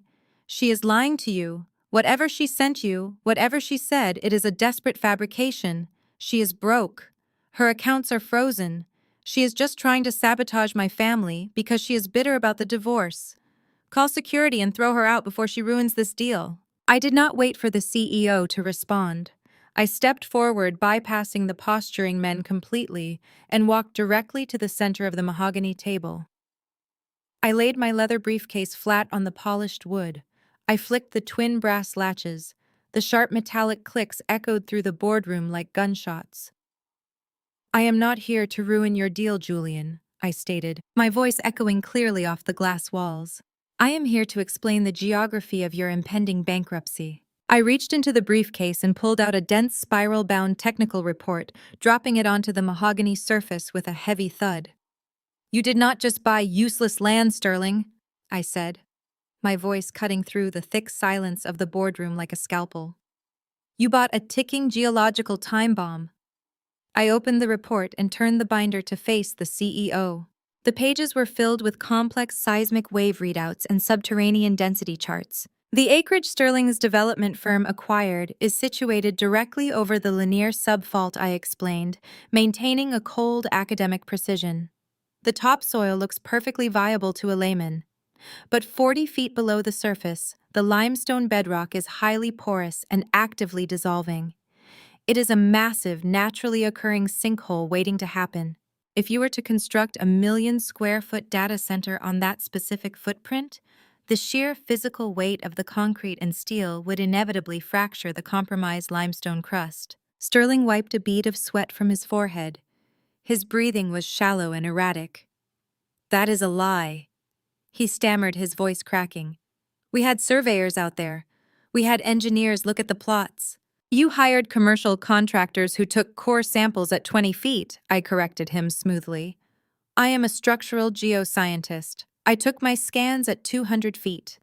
If your tech conglomerate builds their server farms on Sterling's land, the immense heat generated by the hardware combined with the unstable fault line and the complete lack of geothermal venting will cause the subterranean moisture to boil and expand. Within 36 months, the bedrock will buckle. The ground will literally swallow your billion-dollar facility whole." The CEO leaned forward, his hands planted firmly on the table. He stared at the seismic charts, his jaw locked in a furious grind. He did not need a science degree to understand the bright red danger zones radiating across Sterling's acquired parcels. He slowly turned his head to look at Sterling. The look in his eyes was lethal. "Is this true?" The CEO demanded, his voice a low, terrifying rumble. "Did you leverage my company's resources to build on a sinkhole?" Sterling opened his mouth, but his throat seized. He looked frantically at Reginald for help, but Reginald was staring blankly at the maps, completely paralyzed by the sudden collapse of his grand design. He did not know I answered for him, allowing a sharp edge of condescension to enter my tone. "Sterling operates on hubris, not intelligence. He assumed that because the land was adjacent to the lake, it was identical in structure. But the geology of that region is highly localized. The only stable granite bedrock in the entire county, the only continuous, unbroken crust capable of bearing the immense structural load of your data center while simultaneously connecting directly to the geothermal cooling aquifer sits squarely and entirely beneath my home." I tapped the center of the topographical map. "The footprint of my property is the only viable real estate for this project. Period. And as we have already established, I have fortified that footprint. By purchasing those 3 adjacent flood zones, I did not just acquire mud. I acquired federally protected wetland buffer zones. You cannot pave them. You cannot rezone them. You cannot petition the city for an easement because federal environmental protection laws supersede Fulton County jurisdiction. I have built an impenetrable geographic and legal wall around the only safe harbor in a sea of collapsing limestone." The CEO stood up to his full height. He buttoned his suit jacket, his movements sharp and violently precise. He looked at Reginald, then at Julian, and finally at Sterling. You brought me a fraudulent proposal, the CEO stated, his voice ringing with absolute authority. You promised me site control you did not have. You promised me geological stability you could not guarantee. You attempted to tether my global brand to a catastrophic liability. This memorandum of understanding is immediately terminated. If your firm attempts to use our corporate name or likeness in any future endeavors, my legal department will obliterate you. Wait! Julian shouted, panic completely hijacking his vocal cords.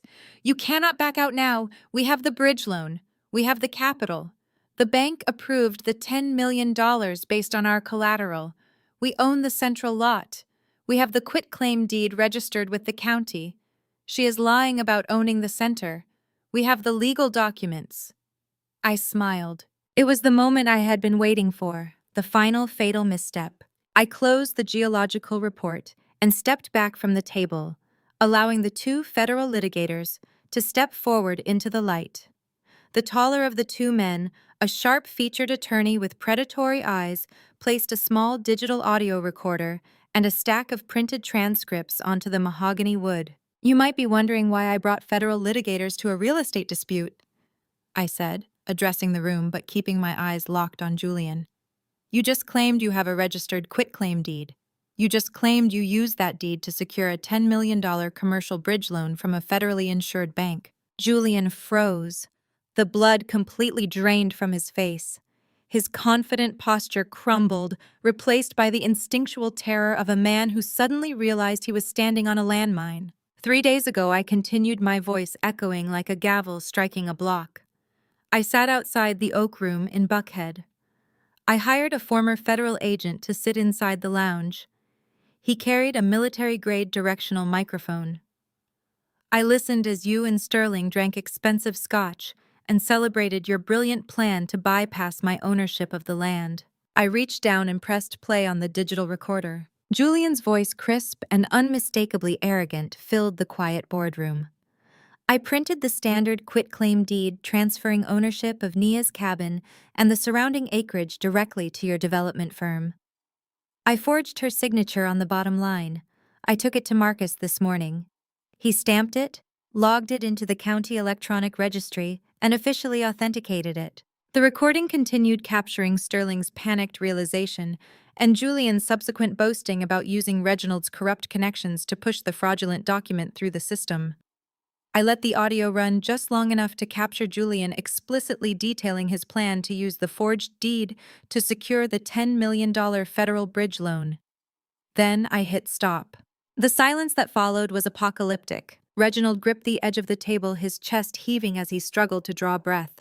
His entire empire, his pristine legal reputation, his untouchable legacy in Atlanta had just been incinerated by his own son's rampant stupidity. Forging a local deed is a state crime, the lead federal litigator stated, his voice calm and entirely devoid of mercy. But utilizing a forged document to fraudulently acquire a $10 million commercial loan from a federally insured banking institution constitutes federal bank fraud and wire fraud. Furthermore, conspiring with a licensed notary to alter municipal records implicates everyone involved in a coordinated criminal racketeering enterprise. The litigator turned to Reginald. We have already submitted the unedited audio files, the cloud backups, and the sworn affidavit of our private investigator to the United States Attorney's Office for the Northern District of Georgia. The FBI is currently acquiring warrants for Marcus's notary logs, Sterling's corporate accounts, and Julian's personal communications. Julian stumbled backward, his legs hitting the edge of his chair. He looked at his father, his eyes wide with a pathetic, childish terror. "Dad," he whispered, his voice trembling uncontrollably. "Dad, do something. Tell them to stop." Reginald did not look at his son. He stared blankly at the mahogany table, his mouth slightly open, the realization of his own ruin washing over him. Reginald knew the law better than anyone in the room. He knew that Julian had explicitly implicated him on the audio recording by bragging about the past favors Reginald had done for the corrupt notary. Reginald was now an accessory to federal fraud. The Bar Association would strip his license. The feds would freeze his firm's assets. The social elite he so carefully cultivated would abandon him the moment the indictments were unsealed. Sterling dropped his face into his hands, letting out a ragged, suffocating sob. The $10 million loan sitting in his account was no longer a lifeline. It was the exact evidence the federal government needed to seize his development firm and send him to a maximum security penitentiary for the next 2 decades. The CEO of the tech conglomerate grabbed his briefcase. He did not say another word to the men at the table. He turned to me, gave a short, respectful nod of acknowledgement, and marched out of the boardroom, slamming the heavy glass doors behind him. I stood at the head of the table, looking down at the 3 men who had tried to systematically destroy my life. They had frozen my bank accounts. They had orchestrated viral smear campaigns to ruin my professional credibility. They had laughed at my pain and arrogantly assumed that their wealth and influence made them gods. "You told me I was out of my weight class," I said to Julian, my voice perfectly steady. "You told me I had no options left. You were so busy fighting a war of public relations and petty social manipulation that you completely forgot the most basic rule of structural integrity." I picked up my briefcase and secured the brass latches. "You never build a tower on a foundation of mud," I stated quietly. "And you never ever try to outmaneuver a scientist who controls the ground you walk on." I turned my back on the ruined, broken men and walked out of the glass boardroom flanked by the federal attorneys. The elevator doors opened with a soft chime. I stepped inside and pressed the button for the ground floor. As the doors slid shut, sealing away the panicked, frantic shouting that suddenly erupted from the boardroom, I let out a long, slow breath. The war was over. I had protected my land, I had secured my future, and I had left their glittering, arrogant empire in a pile of federal ashes. The elevator began its smooth, silent descent, a pressurized glide that was supposed to carry me away from the wreckage and out into the crisp Atlanta morning. I watched the digital floor indicator tick down, the adrenaline slowly receding from my veins. But before the display could even register the 48th floor, the carriage violently jolted to an abrupt stomach-dropping halt. The emergency override system engaged with a sharp mechanical clunk, bathing the small space in a harsh amber light. The heavy steel doors slid open, revealing the tech conglomerate's head of corporate security. He was a massive, imposing man with a coiled earpiece, and his expression was entirely devoid of warmth. "Ms. Obsidian," he said, his voice a low, authoritative rumble. "The CEO has requested that you return to the executive suite immediately. Reginald is presenting counter-evidence." I did not sigh. I did not flinch. I simply adjusted my grip on my leather briefcase, gave the security chief a curt nod, and stepped back out onto the top floor. The war, it seemed, required one final execution. When I walked back into the glass-walled boardroom, the atmosphere had drastically shifted. The initial shockwave of my geological revelation had passed, and Reginald had slipped into the one persona that had made him the most feared corporate attorney in the Southeast.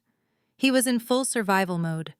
He had stripped off his suit jacket, his sleeves rolled up, his hands planted firmly on the mahogany table. He was projecting an aura of absolute, unshakable legal authority, desperately trying to wrestle control of the narrative back from the abyss. Sterling and Julian were hovering behind him like frightened children hiding behind a shield. The tech CEO was still standing at the head of the table, his arms crossed over his chest, his expression dark and skeptical. As I approached the table, flanked once again by my federal litigators, Reginald pointed a rigid, accusatory finger directly at my chest. "Do not listen to a single word this woman says." Reginald bellowed, his voice resonating with the practiced theatrical outrage of a courtroom veteran. "She is a disgruntled, bitter ex-wife who is currently drowning in the middle of a highly contentious, financially devastating divorce. She is trying to disrupt a completely legal, federally compliant commercial sale out of sheer, unadulterated spite." Reginald reached into Sterling's leather portfolio and pulled out a single crisp document. He slammed it down onto the center of the mahogany table, smoothing his hand over the heavy cardstock. It was the trump card. It was the very document that Julian had bragged about securing. "This is the official, legally binding quitclaim deed for the Central Lake Lanier property," Reginald announced, his voice ringing with aggressive triumph. "It is stamped, it is verified, and it is fully registered with the Fulton County Clerk. It bears her exact signature. It legally transfers all rights, title, and interest of that land directly to Sterling's development firm. The CEO looked down at the document, his eyes scanning the notary seal and the signature line.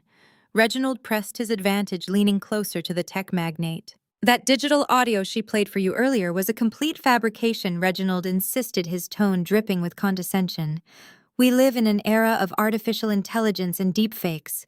Any desperate, vindictive amateur can splice together a synthetic audio file to make it sound like my son is confessing to a crime. She manufactured that recording to stall this acquisition, because she knows she legally signed away her rights to the property.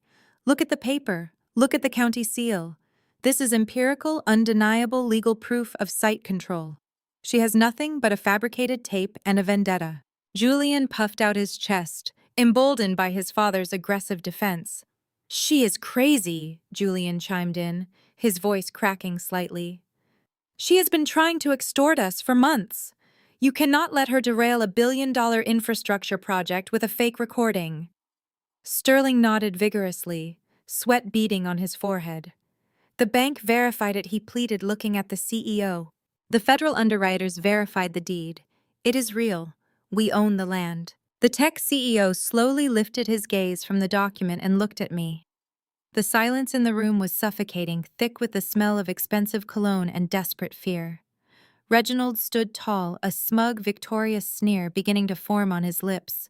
He honestly believed he had won. He believed that the sheer force of his reputation combined with a piece of stamped paper was enough to override reality. I did not argue. I did not raise my voice or attempt to defend my character. I did not even look at the forged document sitting on the table. Instead, I calmly reached into my blazer pocket and pulled out my smartphone. I walked past Reginald, ignoring his presence entirely, and moved toward the sleek state-of-the-art audiovisual control console built into the wall of the boardroom. I tapped the glowing glass screen, navigating through the corporate menus until I found the wireless pairing options. May I asked, looking directly at the tech CEO. The CEO's eyes narrowed, but he gave a single sharp nod of permission. I connected my phone to the boardroom's integrated Bluetooth audio system. The system was designed for global teleconferencing, equipped with high-fidelity surround sound speakers embedded seamlessly into the ceiling. I bypassed the heavily edited compressed audio snippet I had played earlier. I opened the raw, uncompressed master file, the exact feed that Vance had captured from the directional microphone at the cigar lounge. Reginald, I said, turning to face him with a cold, terrifying smile. You are absolutely right about one thing. We do live in an era of deepfakes and artificial intelligence, but we also live in an era of digital metadata, localized acoustic rendering, and high-definition federal surveillance. I tapped the play button on my screen. The crystal-clear audio did not just play, it engulfed the room. The surround sound speakers perfectly replicated the acoustic environment of the Oak Room. You could hear the exact spatial distance between Julian and Sterling. You could hear the ice shifting in their glasses. You could hear the faint, unmistakable voice of a specific lounge waitress in the background asking if they needed another round of Macallan. It was impossible to fake that level of ambient environmental authenticity. Then Julian's voice boomed from the ceiling speakers, completely unfiltered and devastatingly clear. I forged her signature on the bottom line. It was remarkably easy to copy from our old joint tax returns. I took it to Marcus this morning. He stamped it, logged it into the county electronic registry, and officially authenticated it. As far as the state of Georgia is concerned, Nia happily signed over her property today at noon. Reginald's smug smile vanished. The color began to drain from his face, but the recording was not finished. I had let the tape run longer this time, exposing the darkest, most radioactive part of their conspiracy. On the audio, Sterling's panicked voice echoed through the boardroom. Are you out of your mind? If the bank finds out we are using a falsified deed to secure a $10 million commercial loan, we are looking at federal bank fraud. That is 20 years in a federal penitentiary, Julian. And then came the kill shot.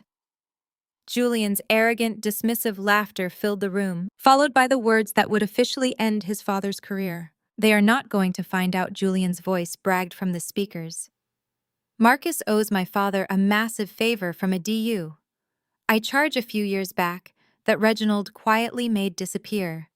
Marcus has a very flexible moral compass when it comes to repaying his debts to the family. And even if Nia figures it out, Dad will just bury her in so much expensive corporate litigation, she will spend the rest of her life in court. Dad knows exactly how to protect this deal. He gave me the green light to handle the notary. I reached out and paused the audio. The silence that slammed into the boardroom was absolute crushing and completely final. I looked at Reginald. The transformation was staggering. The aristocratic, powerful attorney had entirely vanished. He looked like a hollow, terrified old man. The blood had completely drained from his face, leaving his skin a sickly, translucent white. His hands were trembling so violently he had to grip the edge of the mahogany table just to keep himself standing. He was not just listening to his son confess to forgery, he was listening to his son implicate him directly in a coordinated conspiracy to commit federal bank fraud, witness tampering, and racketeering. Julian had practically gift-wrapped his father for the Department of Justice. The tech CEO did not need to be a lawyer to understand the catastrophic liability standing in his boardroom. The CEO turned his back on Reginald and looked directly at his own lead corporate counsel, who was standing quietly by the door. "Kill it!" The CEO ordered, his voice echoing with absolute unforgiving authority. "Void the memorandum of understanding immediately. Freeze all communications with Sterling Development and their subsidiaries. Contact the bank and notify their fraud department that we are officially severing all ties with this firm due to gross misrepresentation of assets. I want our corporate name completely scrubbed from this catastrophic liability before the hour is up." The counsel nodded rapidly, already typing the directives into his tablet. "Wait," Sterling pleaded, falling to his knees. His voice was a high, hysterical keen. "Please, you cannot do this. The bank will call the loan.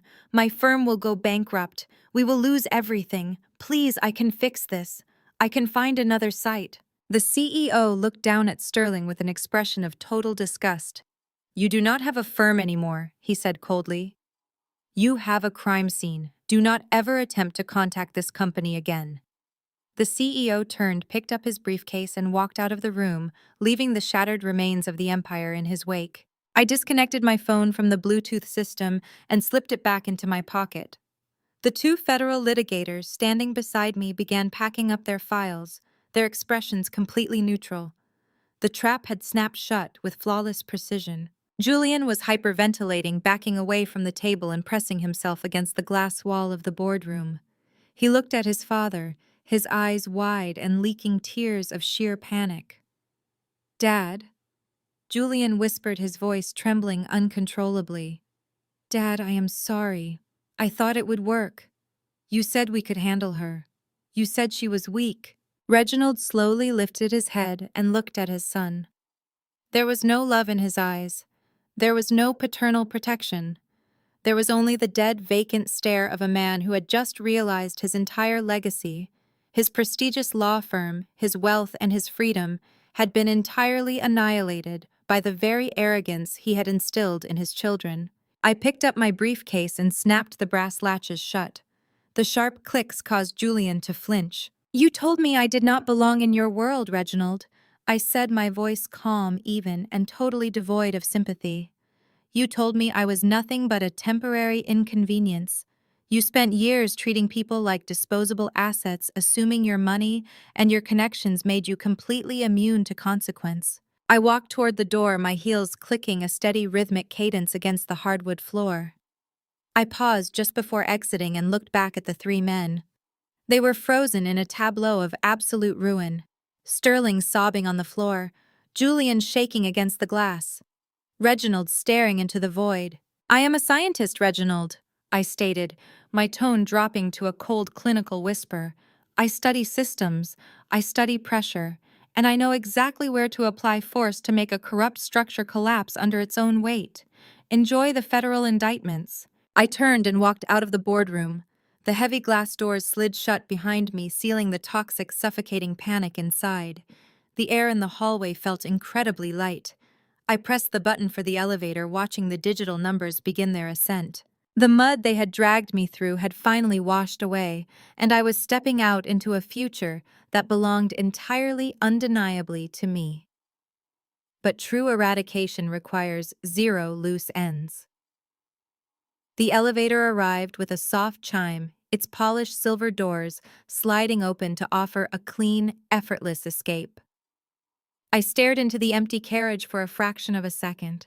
I listened to the muffled, chaotic shouting bleeding through the heavy frosted glass of the boardroom down the hall. The tech CEO and his primary counsel had already evacuated the premises through the private executive corridor, wanting zero proximity to the legal radioactive fallout.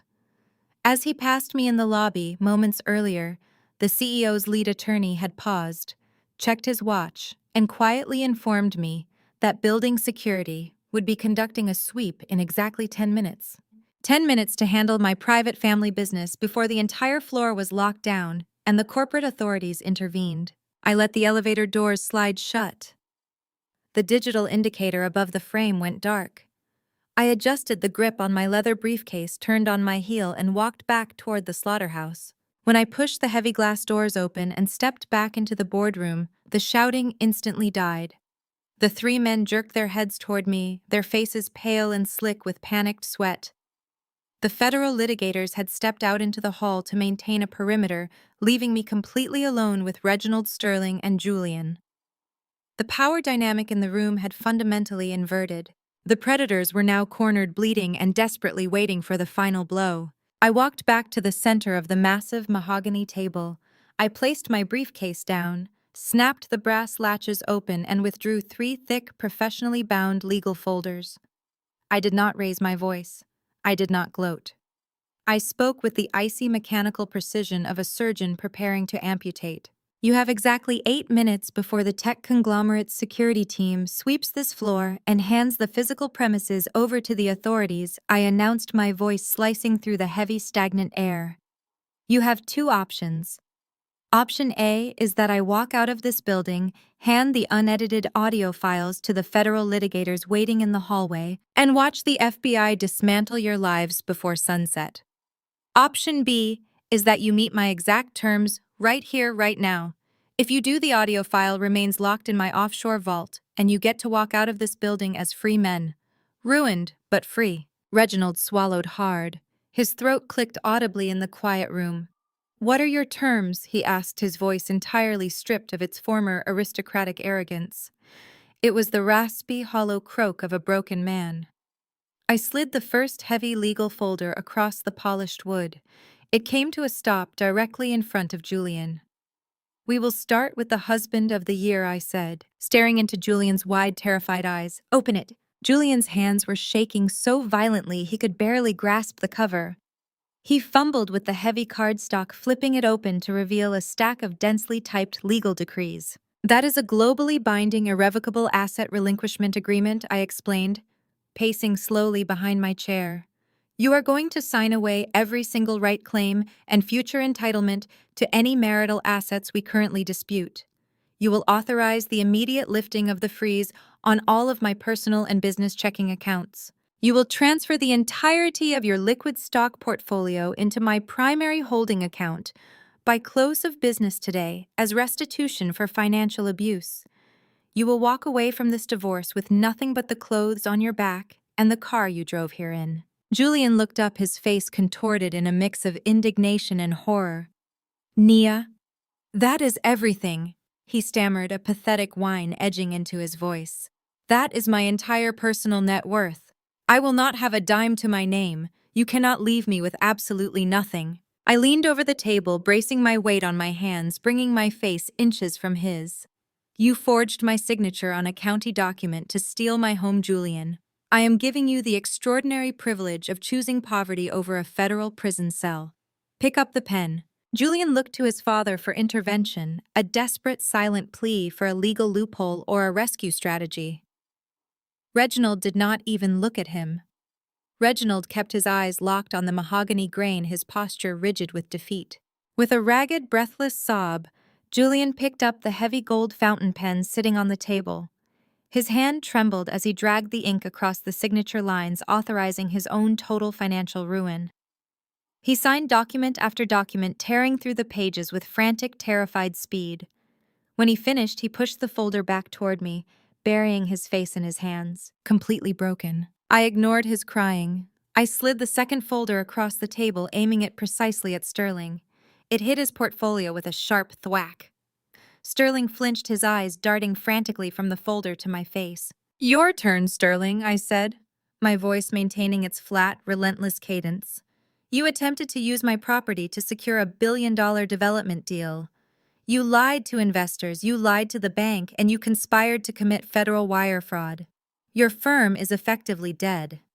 But the bank still deposited a $10 million commercial bridge loan into your operating account this morning." Sterling's breath hitched. He stared at the folder as if it were a venomous snake. "That folder contains a vendor payout authorization," I explained, tapping the cover with my fingernail.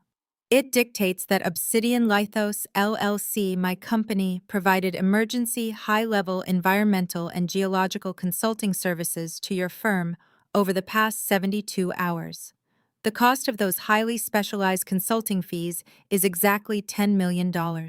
You are going to sign the wire transfer authorization, draining every single cent of your firm's remaining capital, including the newly deposited bridge loan, directly into my offshore corporate accounts." Sterling leaped out of his chair clattering backward against the glass wall. "Are you insane?" he shrieked, his voice cracking wildly. "That loan is the only capital I have left. If I transfer that money to you, the bank will immediately audit my accounts. When they see the funds are gone and the tech deal is dead, they will seize my company. They will liquidate my firm. I will be bankrupt by Friday." I stood perfectly still, letting his hysteria burn itself out against the quiet indifference of the boardroom. "If you do not sign the transfer, Sterling, the bank will audit your accounts anyway because the tech conglomerate is voiding your memorandum right now." I countered, my logic brutally cold and inescapable. "When they audit you, they will find the forged quitclaim deed. They will call the FBI. You will lose the firm, and you will spend the next 20 years locked in a concrete box eating terrible food. If you sign the money over to me as a consulting fee, the bank seizes a bankrupt company, but no one goes to jail. You get to go home to Vivian. You get to sleep in your own bed." I looked at the heavy gold clock on the wall. "You have 3 minutes left. Choose." Sterling let out a sound that was half scream, half groan. He grabbed the folder, flipped to the final page, and violently scrawled his signature across the wire authorization form. He signed his corporate death warrant with aggressive weeping strokes, the ink bleeding into the heavy paper. He threw the pen across the table, dropping his head onto the polished wood, totally incapacitated by his own catastrophic failure. I pulled the second folder back, stacking it neatly on top of Julian's. 2 men down, 1 left. I picked up the third and final folder. It was thinner than the others. It did not need to be thick to be devastating. I walked slowly to the head of the table and placed it gently in front of Reginald. Reginald finally looked up. His eyes were bloodshot, the arrogant spark completely extinguished. He looked like an ancient, crumbling ruin of a man. "You always prided yourself on being the smartest man in the room, Reginald," I said quietly, addressing him with a terrifying degree of calm. "You built an entire dynasty on intimidation loopholes and silencing people who did not have the resources to fight back. You enabled your son's worst instincts because you believed your legal standing made you a god in this city." I gestured to the thin folder. "That is a formal letter of immediate voluntary surrender to the State Bar of Georgia," I stated. "It stipulates that due to sudden and severe health concerns, you are permanently forfeiting your license to practice law in this state or any other state, effective immediately. You are stepping down as the senior managing partner of your firm. You will never set foot in a courtroom again. You will never sign another legal document. You will retire quietly, instantly, and permanently today." Reginald's hands hovered over the folder. His chest rose and fell in shallow, rapid movements. "Nia," he rasped, his voice a broken, fragile whisper. "My firm is my life. My practice is everything I have built. You are asking me to erase my entire identity. Please, take the money, take Julian's accounts, take Sterling's firm. But let me keep my license. Let me keep my name. I leaned in, my voice dropping to a low, lethal pitch that ensured only he could hear the absolute finality in my words. Your name is a poison, Reginald. Your firm is a weapon you use to destroy people who got in your way. You taught Julian that laws do not apply to your family. You taught Sterling that greed overrides integrity. You built a machine designed to crush people like me. And today, I am taking away the keys to the machine. I tapped the signature line. Sign the letter, Reginald. Or I walk out the door and the FBI indicts you for federal conspiracy and racketeering. You will not just lose your license. You will lose your freedom and your legacy will be immortalized in a federal prison registry. Sign it. Reginald stared into my eyes for a long, agonizing moment. He was searching for a bluff, a sliver of hesitation, a microscopic crack in my armor. He found absolutely nothing. I was a fortress of cold, empirical resolve. He slowly lowered his gaze to the paper. His hand shook terribly as he picked up the pen. It took him 3 attempts to steady his grip enough to write. With a slow, agonizingly deliberate motion, Reginald signed his name. He surrendered his power, his identity, and his untouchable legacy.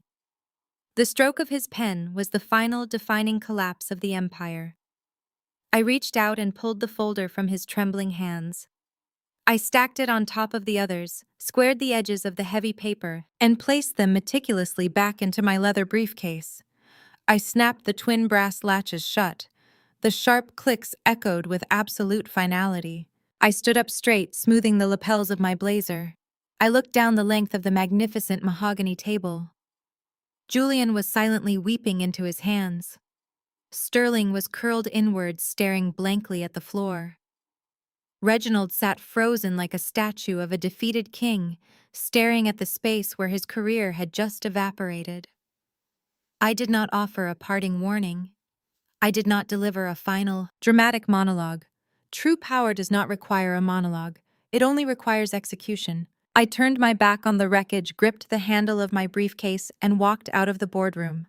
I pushed the heavy glass doors open and stepped into the quiet hallway, leaving the 3 men alone in the suffocating silence of their own absolute, self-inflicted ruin. The elevator doors stood open and waiting. I stepped inside, pressed the button for the lobby, and began my descent. By the time the elevator reached the ground floor, the shockwaves of my execution had already begun to ripple outward. The dismantling of the family empire was not a slow decay, it was a rapid, spectacular freefall. The trap I had meticulously set and triggered in that boardroom did not just stop a real estate transaction. It unleashed an absolute avalanche of financial and social ruin that wiped them off the map. Without the tech conglomerates backing and utterly drained of $10 million in working capital, Sterling's development company went into an immediate, irreversible tailspin. The bank, alerted by the sudden voiding of the memorandum, moved with ruthless, terrifying efficiency. They audited his accounts, discovered the fraudulent nature of the collateral, and froze every single corporate and personal asset Sterling possessed. Bankruptcy court was a brutal, highly public affair. Creditors swarmed like starving locusts, fighting over the scraps of his shattered business. Within 2 weeks, the bank foreclosed on his sprawling Buckhead mansion. I watched the local news coverage with a detached sense of satisfaction as repossession agents hauled away his fleet of luxury vehicles. Sterling was left standing in his driveway, clutching a cardboard box of office supplies, completely stripped of the corporate armor he had used to hide his sheer incompetence. Julian fared even worse. The asset relinquishment agreement he had frantically signed under the threat of federal prison legally stripped him of every last dime. His offshore accounts were drained. His vast stock portfolios were permanently transferred to my holding company. His luxury penthouse was seized to cover outstanding legal fees and debts. Stripped of his trust fund and his father's protective financial umbrella, Julian was forced to move into a cramped, noisy apartment complex on the industrial outskirts of the city. He had to pawn his collection of designer watches just to make his first month of rent. The man who had endlessly mocked my salary and arrogantly forged my signature was now experiencing the terrifying, unfamiliar reality of actual poverty. He had absolutely no marketable skills, no work ethic, and no safety net. The scandal could not be contained to the boardroom. The truth about the forged quitclaim deed and the subsequent federal investigation leaked to the local press, and Dominique's glittering social media empire shattered overnight. The high-end fashion and lifestyle brands that sponsored her carefully curated aesthetic dropped her contracts instantly, terrified of the toxic public relations disaster associated with wire fraud and corporate corruption. Her millions of followers turned on her with brutal speed. She attempted a tearful, unscripted apology video on a live stream, deflecting the blame onto her father and brothers, but the internet was merciless. The comment section tore her apart, mocking her sudden fall from grace. She was forced to delete her accounts, entirely silencing the digital megaphone she had used to harass and belittle me for years. Reginald surrendered his law license on a quiet Tuesday afternoon, stepping down from the prestigious firm he had built with decades of intimidation and corruption. The federal prosecutors declined to indict him, choosing instead to let his absolute professional disgrace serve as a permanent, humiliating warning to the legal community. His name was stripped from the firm's letterhead. But the ultimate, most devastating punishment fell upon Vivian. Atlanta's elite social circles are notoriously unforgiving to losers. Her prestigious country club memberships were suddenly and quietly revoked. Her coveted invitations to charity galas, private auctions, and society luncheons simply stopped arriving. When she attempted to show up at her favorite upscale boutique in Buckhead, pretending everything was normal, she was met with cold, polite indifference from the very women who used to hang on her every word. The whispering followed her everywhere. Vivian was completely exiled from the only world she cared about, humiliated, isolated, and forced to live out her days within the claustrophobic ruins of her husband's shattered legacy. While their world burned to the ground, mine was just taking flight. The tech conglomerate still needed to build their billion-dollar data center. They still needed access to the geothermal aquifer, and they still desperately needed the surrounding buffer zones to comply with federal environmental regulations. But this time, they were dealing directly with the actual legal owner of the land. I did not sit in a smoke-filled cigar lounge and make arrogant, empty promises. I sat in a brightly lit, legitimate legal office and negotiated a masterful corporate land lease. The tech CEO respected empirical evidence and competence, and my geological surveys were flawless. I signed the 50-year corporate land lease for $85 million. I retained full mineral and access rights to my property, protected the ecological integrity of the surrounding forest, and provided the conglomerate with the exact infrastructural footprint they required. The transaction was clean, transparent, and highly lucrative. I used a fraction of that newly acquired capital to launch Obsidian Environmental Consulting.